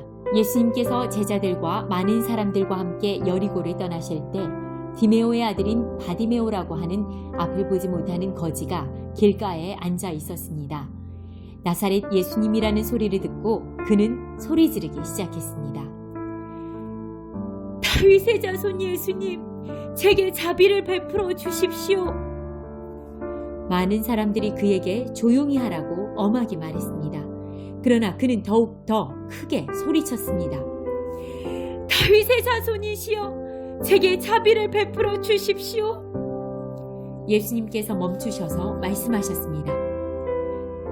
그 사람을 이리 데리고 오너라. 사람들이 그를 불렀습니다. 안심하고 일어나게, 예수님께서 자네를 부르고 계시네. 그는 겉옷을 거기에 두고 벌떡 일어나 예수님께로 갔습니다. 예수님께서 그에게 물으셨습니다. 무엇을 해주길 원하느냐? 보지 못하는 자가 대답했습니다. 선생님, 다시 보기를 원합니다. 예수님께서 가거라, 너의 믿음이 너를 낫게 하였다 라고 말씀하셨습니다. 그 즉시 그는 보게 되었고 예수님을 따라 나섰습니다. 11장. 예수님과 제자들이 예루살렘 근처 곧 올리브산 가까이에 있는 벳바게와 베다니 마을에 이르렀습니다. 그곳에서 예수님은 두 제자들을 보내셨습니다. 예수님께서 그들에게 말씀하셨습니다. 건너편 마을로 가거라. 거기에 가면 지금까지 아무도 탄 적이 없는 나귀 새끼 한 마리가 매여 있는 것을 볼 것이다. 그것을 풀어서 이리로 가지고 오너라. 누가 너희에게 왜 이러십니까? 라고 물으면 이렇게 말하여라. 주님께서 필요하시답니다. 곧 이리로 돌려보내실 것입니다. 제자들이 마을로 들어가서 길 쪽으로 있는 문에 묶여있는 나귀 새끼를 발견하였습니다. 제자들이 나귀를 풀었습니다. 서 있던 사람이 제자들에게 물었습니다. 나귀를 풀다니 무엇을 하려는 것이오? 제자들이 예수님께서 알려주신 대로 대답했습니다. 그러자 허락해 주었습니다. 제자들이 예수님께 나귀 새끼를 끌고 왔습니다. 그들이 겉옷을 나귀 위에 얹었고 예수님께서 거기에 앉으셨습니다. 많은 사람들이 자기들의 겉옷을 펴서 길 위에 펼쳤습니다. 어떤 사람들은 들에서 꺾은 나뭇가지를 펼쳤습니다. 예수님 앞에서 걸어가던 사람들과 뒤에서 따라가던 사람들이 소리쳤습니다. 호산나! 주님의 이름으로 오시는 이가 복이 있다! 다가오는 우리 조상 다윗의 나라가 복이 있다! 가장 높은 곳에서 호산나! 예수님께서 예루살렘에 가셔서 성전으로 들어가셨습니다. 그리고 모든 것을 둘러보신 후 날이 이미 저물었기 때문에 12 제자들과 함께 베다니로 돌아가셨습니다. 이튿날 예수님과 제자들이 베다니에서 출발하여 오는 길에 예수님께서 배고픔을 느끼셨습니다. 멀리서 잎이 무성한 무화과 나무를 보시고 거기에서 열매를 얻으려고 다가가셨습니다. 그러나 무화과는 없고 잎사귀만 무성할 뿐이었습니다. 그것은 아직 무화과가 열릴 때가 아니었기 때문입니다. 예수님께서 나무에게 말씀하셨습니다. 다시는 아무도 너의 열매를 먹지 못할 것이다. 제자들이 이 말씀을 들었습니다. 예수님과 제자들이 예루살렘에 왔습니다. 예수님께서 성전에 들어가셔서 성전에서 사고 파는 사람들을 내쫓으셨습니다. 그리고 돈 바꿔주는 사람들의 책상과 비둘기 파는 사람들의 자리를 뒤엎으셨습니다. 예수님께서 그 누구도 물건을 가지고 성전의 뜰을 가로질러 가지 못하게 하셨습니다. 그리고 사람들을 가르치셨습니다. 성경에 이렇게 쓰여 있다. 나의 집은 모든 민족의 기도하는 집이라고 불릴 것이다. 그런데 너희는 강도의 소굴로 바꾸었다. 대제사장들과 율법학자들이 이 소식을 들었습니다. 그들은 예수님을 죽일 방법을 찾기 시작했습니다. 그것은 사람들이 예수님의 가르침에 놀라워하므로 그들이 예수님을 두려워했기 때문입니다. 밤이 되자 예수님과 제자들은 성을 떠났습니다. 아침에 지나가다가 제자들이 무화과 나무가 뿌리부터 말라버린 것을 보았습니다. 베드로가 생각이 나서 예수님께 말했습니다. 선생님 보세요. 저주하셨던 무화과 나무가 말라 죽어 있습니다. 예수님께서 대답하셨습니다. 하나님을 믿어라. 내가 너희에게 진정으로 말한다. 누구든지 이 산을 향하여 뽑혀서 바다에 던져져라 하고 말하고 마음속에 아무 의심 없이 말한 대로 될 줄 믿으면 그대로 이루어질 것이다. 그러므로 내가 너희에게 말한다. 너희가 기도하고 구한 모든 것은 받은 줄로 믿어라. 그러면 이루어질 것이다. 너희가 서서 기도할 때 다른 사람과 원수된 일이 있으면 그를 용서하여라. 그래야 하늘에 계신 너희 아버지께서도 너희의 죄를 용서하실 것이다. 예수님과 제자들이 다시 예루살렘으로 갔습니다. 예수님께서 성전에서 거니실 때 대제사장들과 율법학자들과 장로들이 예수님께 왔습니다. 그들이 예수님께 말했습니다. 당신이 무슨 권한으로 이런 일을 하는 것이요? 누가 당신에게 이런 권한을 주었소? 예수님께서 이들에게 대답하셨습니다. 내가 한 가지를 너희들에게 묻겠다. 만일 나에게 대답하면 내가 무슨 권한으로 이런 일을 하는지 말해주겠다. 요한의 세례가 하늘로부터 온 것이냐 아니면 사람에게서 온 것이냐 대답해 보아라. 그들이 자기들끼리 의논하였습니다.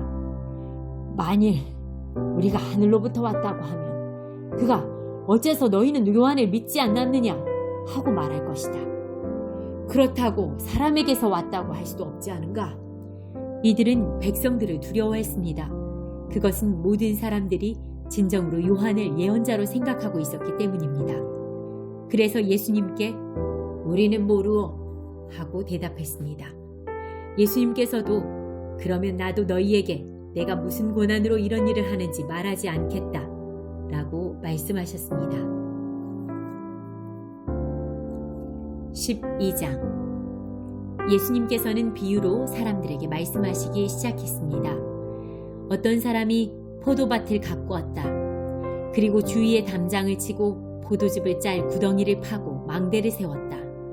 그리고 포도밭을 농부들에게 빌려주고 여행을 떠났다. 때가 되자 주인은 농부들에게 종을 보내어 포도밭에서 난 자기 몫의 수확물을 가져오게 했다. 그러나 농부들은 그 종을 붙잡아 때린 후 빈손으로 쫓아버렸다. 다시 주인은 다른 종을 그들에게 보냈다. 그러자 그들은 그의 머리를 때리고 깔보고 업신여겼다. 다시 주인은 다른 종을 보냈다. 그러자 그들은 그 하인을 죽였다. 다른 많은 종들을 보냈지만 농부들은 때리기도 하고 죽이기도 하였다. 주인에게는 한 사람이 더 있었는데 바로 그의 사랑하는 아들이었다. 결국 주인은 아들을 농부들에게 보내면서 말했다. 농부들이 내 아들은 존중할 것이다. 그러나 농부들은 서로 말했다. 이 사람은 주인의 상속자이다. 어서 그를 죽이자. 그러면 유산이 우리 것이 될 것이다. 농부들은 아들을 잡아다 죽인 후 포도밭 밖으로 던져버렸다. 포도밭의 주인이 이제 어떻게 하겠느냐? 그는 포도밭에 가서 농부들을 다 죽이고 포도밭을 다른 농부들에게 줄 것이다. 이런 성경 말씀을 읽어보지 못했느냐? 건축자들이 버린 돌이 집 모퉁이의 머릿돌이 되었다. 이는 주님께서 하신 일이다. 이것이 우리 눈에 놀랍지 않은가? 그들은 이 비유가 자기들을 빗대어 하신 것임을 알고 예수님을 체포하길 원했습니다. 그러나 백성들을 두려워하여 예수님을 두고 떠나가 버렸습니다. 그들은 예수님의 말씀에서 트집을 잡으려고 바리새파 사람과 헤롯 당원 몇 명을 예수님께 보냈습니다. 그들이 와서 말했습니다. 선생님, 우리는 선생님께서 진실한 분이시며 아무에게도 얽매이지 않으신다고 알고 있었습니다. 선생님께서는 아무도 부당하게 대하지 않으시고 하나님의 길을 진리로 가르치십니다. 가이사에게 세금을 내는 것이 옳습니까? 내지 않는 것이 옳습니까? 세금을 내야 합니까? 내지 말아야 합니까? 예수님께서는 이 사람들의 속셈을 아시고 말씀하셨습니다. 어째서 나를 시험하느냐? 데나리온 한 개를 가져와서 나에게 보여라. 그들이 은전 한 개를 가져왔습니다. 예수님께서 물으셨습니다. 이것은 누구의 얼굴이며 누구라고 씌어 있느냐? 그들이 대답했습니다. 가이사입니다. 예수님께서 그들에게 말씀하셨습니다. 가이사의 것은 가이사에게 주어라. 그리고 하나님의 것은 하나님께 바쳐라. 그들은 예수님의 말씀에 놀랐습니다. 부활이 없다고 주장하는 사두개파 사람 몇 명이 예수님께 왔습니다. 그리고 예수님께 질문을 했습니다. 선생님, 모세는 형이 자식이 없이 아내만 남겨두고 죽으면 동생이 그 형수와 결혼하고 형을 위하여 자식을 길러라 하고 기록했습니다. 7 형제가 있었는데 맏형이 결혼하고 자식이 없어 죽었습니다. 그래서 둘째가 형수와 결혼을 했는데 역시 자식이 없이 죽었습니다. 셋째도 마찬가지였습니다. 7 형제 모두가 자식을 남기지 못했습니다. 나중에 여자도 죽었습니다. 그러면 다시 살아날 때 그 여자는 그들 중에서 누구의 아내가 되겠습니까? 7 형제가 모두 그를 아내로 맞이했으니 말입니다. 예수님께서 대답하셨습니다. 너희가 성경도 모르고 하나님의 능력도 몰라서 잘못 생각하는 것이 아니냐? 사람들이 죽은 사람들 중에서 다시 살아날 때에는 장가도 가지 않고 시집도 가지 않는다. 그들은 마치 하늘에 있는 천사처럼 될 것이다. 죽은 사람이 다시 살아나는 것에 대해서는 모세의 책에 기록된 떨기나무 대목에서 하나님께서 모세에게 어떻게 말씀하셨는지를 읽어보지 못했느냐? 하나님께서 모세에게 나는 아브라함의 하나님, 이삭의 하나님, 그리고 야곱의 하나님이다 라고 말씀하시지 않았느냐? 하나님께서는 죽은 사람들의 하나님이 아니라 살아있는 사람들의 하나님이다. 너희가 크게 잘못 생각하고 있다. 율법학자 가운데 한 사람이 다가와서 논쟁하는 것을 들었습니다. 예수님께서 사두개파 사람들에게 잘 대답하시는 것을 보고 그가 물었습니다. 모든 계명 중에 어떤 것이 가장 중요합니까? 예수님께서 대답하셨습니다. 가장 중요한 계명은 이것이다. 이스라엘아 들으라. 주 우리 하나님은 한 분이시다. 너의 모든 마음과 모든 영혼과 모든 뜻과 모든 힘을 다하여 주 너의 하나님을 사랑하여라. 2 번째로 중요한 계명은 이것이다. 너의 이웃을 너의 몸과 같이 사랑하여라. 이 계명들보다 더 중요한 계명은 없다. 율법학자가 예수님께 말했습니다. 옳습니다, 선생님. 하나님께서는 한 분이시고 그 외에는 다른 신이 없습니다.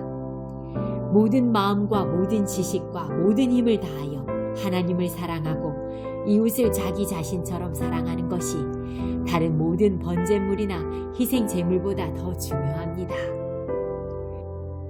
예수님께서는 이 사람이 지혜롭게 대답하는 것을 보시고 말씀하셨습니다. 너는 하나님 나라에 가깝구나. 그 뒤로는 아무도 감히 예수님께 더 묻지 않았습니다. 예수님께서 성전에서 가르치고 계실 때 이렇게 물으셨습니다. 어째서 율법학자들은 그리스도가 다윗의 자손이라고 말하느냐? 다윗 자신은 성령으로 이렇게 말하였다. 여호와께서 내 주님에게 말씀하셨다. 내가 너의 원수들을 너의 발 아래 굴복시킬 때까지 내 오른편에 앉아 있어라. 다윗 자신도 그리스도를 주님이라고 부른다. 그런데 어떻게 그리스도가 다윗의 자손이 되겠느냐? 많은 무리가 예수님의 말씀을 기쁘게 들었습니다. 예수님께서 가르치시면서 말씀하셨습니다. 율법학자들을 주의하여라. 이들은 긴 옷을 입고 걸어다니기를 좋아하고 장터에서 인사받기를 좋아한다. 이들은 회당에서 높은 자리를 좋아하고 잔치에서도 윗자리를 좋아한다. 이들은 과부의 집을 삼키며 사람들에게 보이기 위해 길게 기도한다. 이런 사람들은 더 큰 심판을 받을 것이다. 예수님께서 헌금함 맞은편에 앉으셔서 사람들이 어떻게 헌금하는가를 보셨습니다. 여러 명의 부자들이 많은 돈을 헌금했습니다.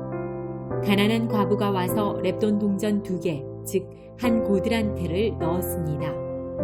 예수님께서 제자들을 부르신 후 말씀하셨습니다. 내가 너희에게 진정으로 말한다. 이 가난한 과부가 헌금함에 돈을 넣은 다른 모든 사람들보다 더 많이 헌금을 하였다. 다른 모든 사람들은 넉넉한 중에서 헌금을 하였지만 과부는 가지고 있던 모든 것, 즉 생활에 필요한 돈 전부를 바쳤다.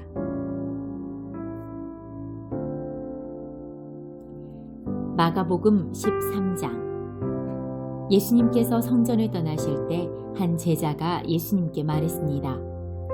선생님 보십시오. 정말 아름다운 돌이지요. 정말 아름다운 건물이지요. 예수님께서 이 큰 건물이 보느냐? 돌 위에 돌 하나도 남지 않고 완전히 무너질 것이다. 라고 말씀하셨습니다. 예수님께서 성전 맞은편 올리브산에서 앉아 계실 때 베드로, 야고보, 요한과 안드레가 예수님께 조용히 물었습니다. 우리들에게 말씀해 주십시오. 언제 이런 일들이 일어나고 이런 일들이 이루어질 때 무슨 징조가 있겠습니까?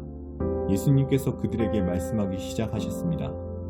아무도 너희를 속이지 못하게 조심하여라. 많은 사람들이 내 이름으로 와서 내가 바로 그리스도다 라고 말할 것이다. 그리고 많은 사람들을 속일 것이다. 너희는 전쟁에 대한 소식과 소문을 들을 것이다. 그러나 두려워하지 마라. 이런 일들은 반드시 일어나야 한다. 그러나 끝은 아직 아니다. 민족이 다른 민족과 싸우려고 일어나고 나라가 나라와 싸우려고 일어날 것이다. 여러 곳에서 지진이 일어나고 기근도 있을 것이다. 이런 것들은 출산하는 진통의 시작에 불과하다. 너희는 주의하여라.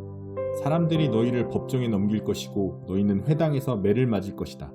너희가 나 때문에 총독들과 임금 앞에 서게 되어 그들에게 증언할 것이다.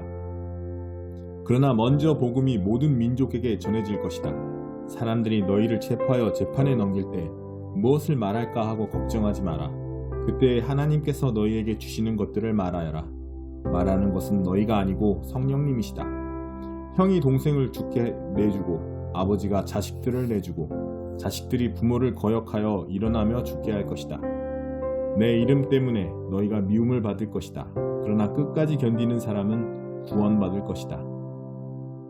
멸망케 하는 혐오할 만한 것이 서 있지 않아야 할 곳에 서 있는 것을 보거든 유대에 있는 사람들은 산으로 도망하여라. 지붕 위에 있는 사람은 집에 있는 것을 가지고 나오려고 내려와 들어가지 마라. 밭에 있는 사람은 옷을 가지려고 돌아서지 마라.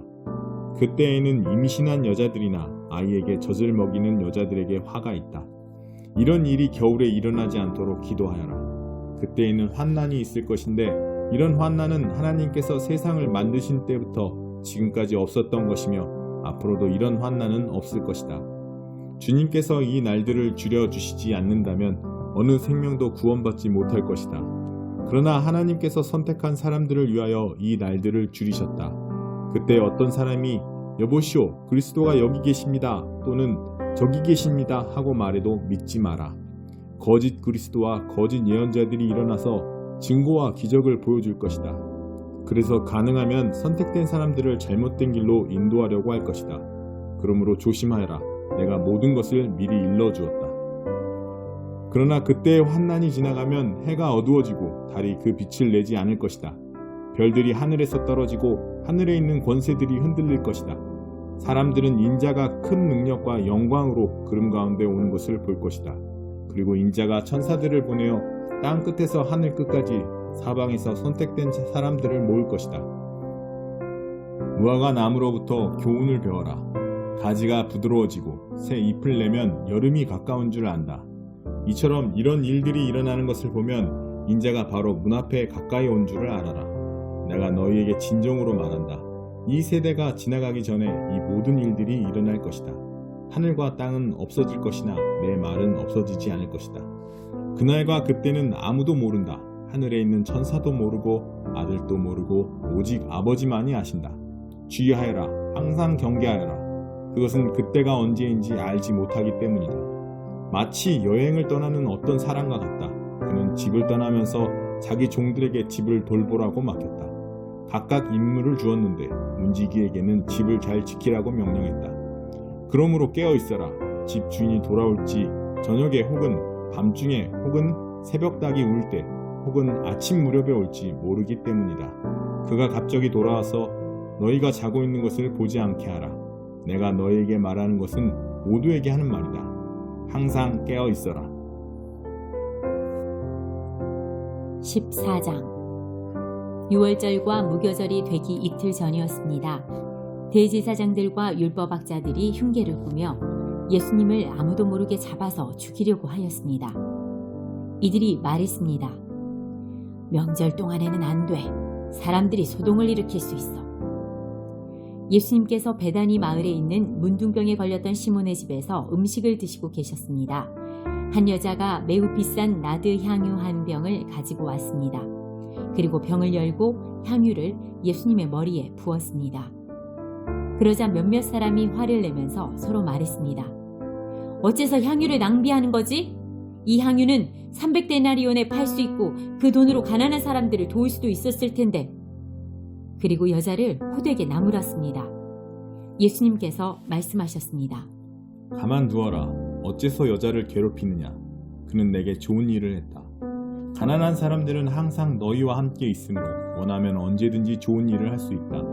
그러나 나는 항상 너희와 함께 있는 것이 아니다. 여자는 자기가 할 수 있는 일을 했다. 죽기 전에 내 장례를 위해 내 몸에 향유를 부어준 것이다. 내가 너희에게 진정으로 말한다. 복음이 온 세상에 전해질 때 이 여인이 한 일도 알려져서 사람들이 기억하게 될 것이다. 12제자 가운데 한 사람인 가룟 유다가 예수님을 넘겨주려고 대제사장들에게 갔습니다. 대제사장들은 이 말을 듣고 기뻐했습니다. 그리고 유다에게 돈을 주기로 약속했습니다. 그래서 유다는 예수님을 넘겨줄 좋은 기회를 엿보기 시작했습니다. 무교절의 첫 번째 날, 즉 유월절 양을 잡는 날에 제자들이 예수님께 여쭈었습니다. 유월절 음식을 어디에 가서 준비할까요? 예수님께서 제자들 가운데서 2명을 보내시면서 말씀하셨습니다. 성으로 들어가라. 물병을 든 사람을 만나면 그를 따라가거라. 그가 들어가는 집의 주인에게 선생님께서 제자들과 함께 유월절 음식을 먹을 수 있는 방이 어디냐고 물으십니다. 라고 하여라. 그러면 집 주인이 너희에게 준비된 커다란 다락방을 보여줄 것이다. 그곳에서 음식을 준비하여라. 제자들이 떠나서 성으로 들어갔습니다. 예수님께서 말씀하신 그대로였습니다. 그래서 유월절을 준비했습니다. 저녁이 되자 예수님께서 12제자들과 함께 그 집으로 가셨습니다. 식사를 하는 동안 예수님께서 말씀하셨습니다. 내가 너희에게 진정으로 말한다. 나와 함께 음식을 먹고 있는 너희 가운데 한 사람이 나를 배반할 것이다. 제자들이 근심하면서 한 사람씩 예수님께 말했습니다. 설마 제가 그 사람입니까? 예수님께서 대답하셨습니다. 12제자 가운데 한 사람이며 나와 함께 그릇에 손을 넣은 사람이다. 인자는 성경에 기록된 대로 죽지만 인자를 넘겨주는 사람에게는 화가 있다. 그 사람은 차라리 태어나지 않았더라면 자신에게 더 좋았을 것이다. 식사를 하는 동안 예수님께서는 빵을 들고 감사 기도를 드리셨습니다. 그리고 떼어서 제자들에게 주시며 말씀하셨습니다. 받아라. 이것은 나의 몸이다. 또 잔을 들고 감사 기도를 드리셨습니다. 그리고 제자들에게 잔을 주어 제자들이 마셨습니다. 예수님께서 말씀하셨습니다. 이것은 많은 사람들을 위해 쏟는 나의 피, 곧 언약의 피다. 내가 진정으로 너희에게 말한다. 내가 하나님 나라에서 새 것으로 마실 그날이 올 때까지는 결코 다시 포도나무에서 난 것을 마시지 않을 것이다. 예수님과 제자들은 찬송을 부른 뒤 올리브산으로 올라갔습니다. 예수님께서 제자들에게 말씀하셨습니다. 너희는 모두 나를 버릴 것이다. 성경에 이렇게 쓰여 있다. 내가 목자를 치리니 양들은 흩어질 것이다. 그러나 내가 살아난 후 너희보다 먼저 갈릴리로 갈 것이다. 베드로가 말했습니다. 모두가 버릴지라도 저는 그러지 않을 것입니다. 예수님께서 대답하셨습니다. 내가 너희에게 진정으로 말한다. 오늘 밤 닭이 2번 울기 전에 내가 나를 모른다고 3번 말할 것이다. 베드로는 강조하여 말했습니다. 주님과 함께 죽을지언정 결코 모른다고 하지 않을 것입니다. 다른 모든 제자들도 같은 말을 했습니다. 예수님과 제자들이 겟셋마네라고 하는 곳으로 갔습니다. 예수님께서 제자들에게 말씀하셨습니다. 내가 기도하는 동안에 여기에 앉아 있어라. 예수님께서는 베드로와 야고보 그리고 요한을 데리고 가셨습니다. 예수님께서는 매우 근심하며 괴로워하셨습니다. 예수님께서 말씀하셨습니다.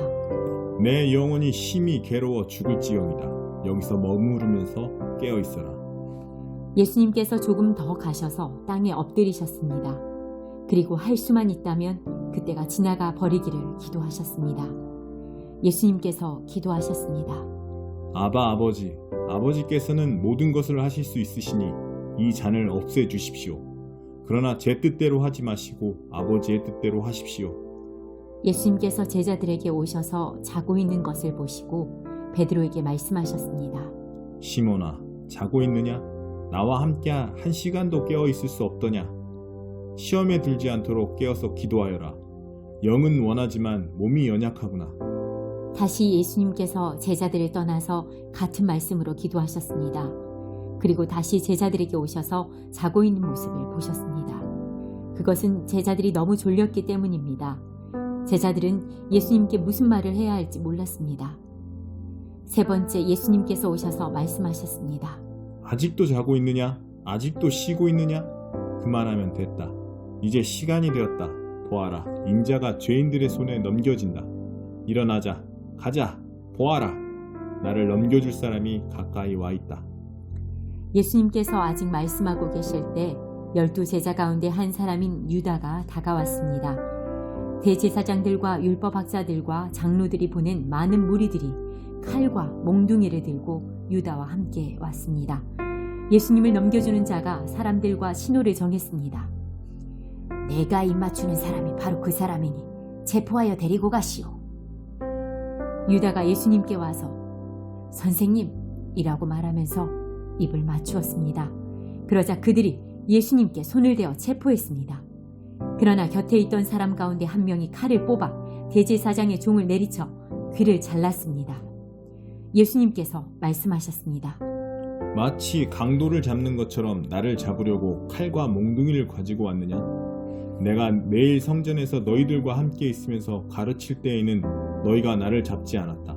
그러나 일어난 이 모든 것은 성경을 이루려고 일어난 것이다. 예수님의 제자들이 모두 예수님을 떠나 도망갔습니다. 어떤 젊은 사람이 맨몸에 혼이불을 걸친 채 예수님을 따라가고 있었습니다. 사람들이 그를 잡았습니다. 그러자 혼이불을 벗어 던진 채 벌거벗고 도망쳤습니다. 사람들은 예수님을 대제사장에게로 데리고 갔습니다. 그러자 대제사장들과 장로들 그리고 율법학자들이 모두 모여들었습니다. 베드로가 멀찍이 예수님을 따라와서 대제사장의 공관 마당으로 들어갔습니다. 거기서 불을 쬐면서 경비원들과 함께 앉아 있었습니다. 대제사장들과 모든 유대 의회원들이 예수님을 죽이려고 고소할 증거를 찾으려 했습니다. 그러나 아무런 증거도 찾을 수 없었습니다. 많은 사람들이 예수님에 대해 거짓 증거를 대었습니다. 그러나 그들의 말은 서로 맞지가 않았습니다. 어떤 사람들이 일어나서 예수님에 대해 거짓 증언을 하였습니다. 우리는 이 사람이 내가 손으로 지은 성전을 헐고 3일 만에 손으로 짓지 않은 다른 성전을 세우겠다고 하는 것을 들었습니다. 그러나 그들의 증언은 서로 맞지 않았습니다. 대제사장이 일어나 그들 앞에 서서 예수님을 신문했습니다. 아무 대답도 하지 않을 것이오. 이 사람들이 당신에게 불리한 증거를 대고 있지 않소. 그러나 예수님께서는 묵묵히 아무런 말씀도 하지 않으셨습니다. 다시 대제사장이 예수님께 질문을 던졌습니다. 당신이 찬양받으실 분의 아들 그리스도요. 예수님께서 대답하셨습니다. 그렇다. 인자가 전능하신 분의 오른쪽에 앉아있는 것과 하늘에서 구름을 타고 오는 것을 볼 것이다. 대제사장이 자기 옷을 찢으며 말했습니다. 무슨 증인이 더 필요하겠는가? 너희는 하나님을 모독하는 소리를 들었다. 너희는 어떻게 생각하느냐? 그러자 모두가 예수님을 사형시켜야 한다고 했습니다. 어떤 사람들은 예수님께 침을 뱉기 시작했습니다. 또 예수님의 눈을 가리고 주먹으로 때리면서 말했습니다. 예언자처럼 누가 너를 때리는지 맞춰보아라. 경비원들도 예수님을 끌고 가서 때렸습니다. 베드로가 공관의 아래쪽에 있을 때 어떤 대제사장의 여자 종이 왔습니다. 베드로가 불을 쬐고 있는 것을 보고 노려보며 말했습니다. 당신도 나사렛 예수와 함께 있었죠? 베드로는 부인하며 말했습니다. 내가 무엇을 두고 말하는지 모르겠다. 그리고 베드로는 입구 쪽으로 옮겨갔습니다. 그때 닭이 울었습니다. 또 여자 종이 베드로를 보고 다시 한번 거기 있던 사람들에게 말했습니다. 이 사람도 예수와 한패예요. 다시 베드로가 부인했습니다. 잠시 후에 거기 있던 사람들이 베드로에게 말했습니다. 확실히 당신은 예수와 한패요. 당신은 갈릴리 사람이니까. 베드로는 저주하며 맹세했습니다. 당신들이 말하는 사람이 누구인지 나는 모르오. 그러자 닭이 두 번째 울었습니다. 베드로는 예수님께서 자기에게 닭이 두 번 울기 전에 네가 나를 세 번이나 모른다고 할 것이다 라고 한 말씀이 기억났습니다. 그래서 엎드려져 울었습니다. 15장. 이른 아침에 대제사장들이 장로들, 율법학자, 그리고 모든 유대 의회원들과 함께 회의를 하였습니다. 이들은 예수님을 묻고 끌고 가서 빌라도에게 넘겼습니다. 빌라도가 예수님께 물었습니다. 당신이 유대인의 왕이요? 예수님께서 대답하셨습니다. 내가 말한 대로다. 대제사장들이 여러 가지 말로 예수님을 고발했습니다. 빌라도가 예수님께 다시 질문했습니다. 아무 대답이 없소? 이 사람들이 당신에게 여러 가지로 고발을 하는 것을 보시오. 그러나 예수님께서는 더 이상 대답을 하지 않으셨습니다. 빌라도가 이것을 보고 매우 놀랐습니다. 명절 때마다 빌라도는 사람들이 요청하는 죄수 한 명을 풀어주곤 했습니다. 바라바라고도 하는 사람이 폭동이 일어났을 때 살인을 저지른 폭도들과 함께 감옥에 있었습니다. 사람들이 빌라도에게 와서 지금까지 그랬던 것처럼 죄수 한 명을 풀어달라고 요청했습니다. 빌라도가 그들에게 물었습니다. 유대인의 왕을 놓아주기를 바라느냐? 빌라도는 대제사장들이 예수님을 시기해서 자기에게 넘긴 것을 알았던 것입니다. 대제사장들은 사람들을 선동하여 예수님 대신 바라바를 풀어달라고 요청하게 했습니다. 빌라도가 사람들에게 다시 물었습니다. 그러면 너희가 유대인의 왕이라고 부르는 이 사람은 어떻게 해야 하겠느냐? 사람들이 소리쳤습니다. 십자가에 못 박으시오! 빌라도가 물었습니다. 어째서 그가 무슨 잘못을 했느냐? 하지만 사람들은 더욱더 크게 소리쳤습니다. 십자가에 못 박으시오! 빌라도는 사람들을 만족시키려고 바라바를 놓아주었습니다. 그리고 예수님을 채찍질하게 하고 십자가에 못 박도록 넘겨주었습니다. 군인들이 예수님을 공간 뜰로 끌고 갔습니다. 그리고 온 부대원들을 불러 모았습니다.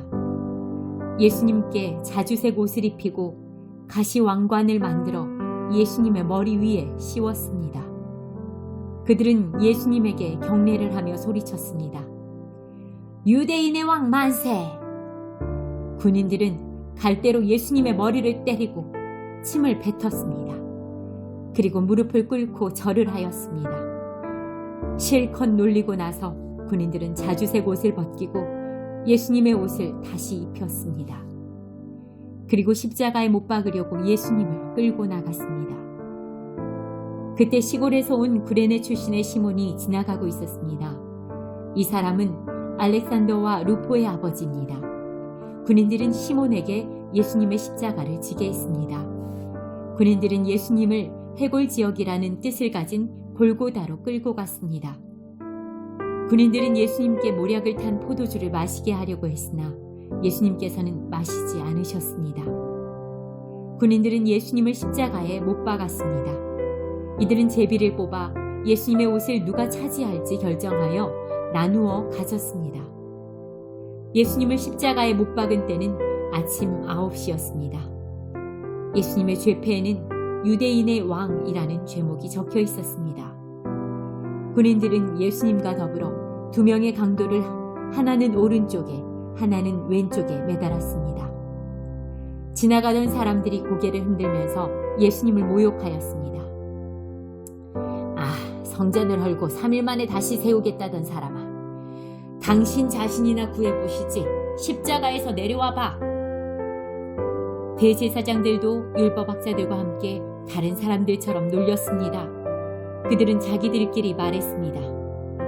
저 사람이 다른 사람들은 구원하고 자기 자신은 구원하지 못하는구나. 이스라엘의 왕 그리스도여, 십자가에서 내려오시라. 그러면 우리가 보고 있겠다. 함께 십자가에 못 박힌 사람들도 그와 같은 비난을 예수님께 했습니다. 정오가 되자 온 땅이 어둠에 덮이더니 오후 3시까지 계속되었습니다. 오후 3시에 예수님께서는 큰 소리로 외치셨습니다. 엘리 엘리 라마 사박다니. 이 말은 나의 하나님 어찌하여 나를 버리셨나이까? 라는 뜻입니다. 서 있던 사람들이 이 소리를 듣고 말했습니다.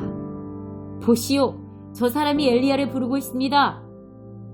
어떤 사람이 달려가서 신포도주를 해면에 묻혀 막대기에 매달았습니다. 그리고 예수님께 마시게 하며 말했습니다. 과연 엘리야가 와서 십자가에서 내려주는지 한번 봅시다. 그러자 예수님께서 큰 소리를 지르시고 마지막 숨을 거두셨습니다. 그때 성전에 있던 위장이 꼭대기에서 바닥까지 두 쪽으로 갈라졌습니다. 예수님 바로 앞에 서 있던 백부장이 예수님께서 마지막 숨을 거두시는 것을 보고 말했습니다. 이분은 진실로 하나님의 아들이었어. 여자들이 약간 떨어진 곳에서 지켜보고 있었습니다. 이들은 막달라 마리아, 살로메, 그리고 작은 야고보와 요새의 어머니 마리아였습니다. 이들은 예수님께서 갈릴리에 계실 때에 예수님을 따르며 섬기던 사람들이었습니다. 또한 예수님을 따라 예루살렘에 온 다른 여자들도 많이 있었습니다. 이미 날이 저물었습니다. 이 날은 준비하는 날, 곧 안식일 바로 전날이었습니다. 아리마대 출신의 요셉이 와서 빌라도에게 예수님의 시신을 달라고 했습니다. 이 사람은 존경받는 유대 의원이었고 하나님 나라를 기다리는 사람이었습니다. 빌라도는 예수님께서 이미 죽었는지 궁금했습니다. 그래서 백부장을 불러 예수님께서 이미 죽었는지 물었습니다. 백부장으로부터 확답을 들은 후 빌라도는 그 시신을 요셉에게 내어주었습니다. 요셉은 긴 배를 사가지고 와서 예수님을 십자가에서 내려서 쌌습니다. 그리고 바위를 깎아서 만든 무덤에 시신을 모셨습니다. 그런 다음 무덤 입구를 커다란 돌을 굴려서 막았습니다. 막달라 마리아와 요새의 어머니 마리아가 예수님을 모신 곳을 보았습니다. 16장. 안식일이 지나고 막달라 마리아와 야고보의 어머니 마리아와 살로메가 예수님께 바르려고 향료를 샀습니다. 일주일이 시작되는 첫째 날 매우 이른 시간 해가 뜰 무렵에 무덤으로 갔습니다. 이들은 서로 말했습니다. 입구에 있는 커다란 돌을 누가 굴려주겠는가? 그래서 눈을 들어보니 커다란 돌이 이미 옮겨져 있었습니다. 무덤에 들어가자 하얀 옷을 입은 한 젊은 사람이 오른쪽에 앉아 있었습니다. 여자들은 매우 무서웠습니다. 그 사람이 말했습니다. 놀라지 마십시오. 여러분들은 십자가에 돌아가신 나사렛 예수님을 찾고 있군요. 그분은 다시 살아나셨습니다. 여기 계시지 않습니다. 보십시오. 여기가 예수님을 모셨던 곳입니다. 자, 이제 가서 제자들과 베드로에게 말하십시오. 말씀하신 대로 예수님께서 당신들보다 먼저 갈릴리에 가실 것입니다. 그들은 무덤에서 나와 도망쳤습니다. 그것은 무서움과 공포가 그들을 사로잡았기 때문입니다. 그들은 두려워서 아무에게도 말하지 않았습니다. 예수님께서 일주일을 시작하는 첫 번째 날 아침에 다시 살아나셨습니다. 그리고 제일 먼저 7 귀신을 내쫓아 주신 적이 있는 막달라 마리아에게 나타나셨습니다. 마리아는 가서 예수님과 함께 지내던 제자들에게 이 사실을 알렸습니다. 그들은 슬퍼하며 울고 있었습니다. 마리아로부터 예수님께서 살아계시며 예수님을 배웠다는 소리를 듣고도 제자들은 믿지 않았습니다. 그 후 예수님께서는 다른 모습으로 2 제자에게 나타나셨습니다. 이들은 시골로 내려가는 길이었습니다. 2 제자는 다른 제자들에게 돌아가서 말했습니다. 이번에도 다른 제자들은 그들의 말을 믿지 않았습니다. 나중에 예수님께서 식사를 하고 있는 11명의 제자들에게 나타나셨습니다. 그리고 제자들의 믿음이 적음과 마음이 굳은 것을 꾸짖으셨습니다. 그것은 제자들이 예수님께서 다시 살아나신 후에 예수님을 만난 사람들의 말을 믿지 않았기 때문입니다. 예수님께서 제자들에게 말씀하셨습니다. 온 세상으로 가거라. 온 세상에 복음을 전하여라. 믿고 세례를 받는 사람은 구원을 받을 것이다. 그러나 믿지 않는 사람은 심판을 받을 것이다. 믿는 사람들에게는 이러한 증거가 따라올 것이다. 내 이름으로 귀신을 내쫓고 배우지 않은 새로운 말을 하고 손으로 뱀을 집어들고 독을 마셔도 아무런 해를 받지 않을 것이며 환자에게 손을 얹으면 나을 것이다. 주 예수님께서 제자들에게 이 말씀을 마치시고 하늘로 들려가셨습니다. 그리고 하나님의 오른쪽에 앉으셨습니다. 제자들은 곳곳에 다니면서 복음을 전하였습니다. 주님께서 제자들과 함께 일하셨고 증거를 보여주심으로 그들이 전하는 말씀이 사실임을 증명해 주셨습니다.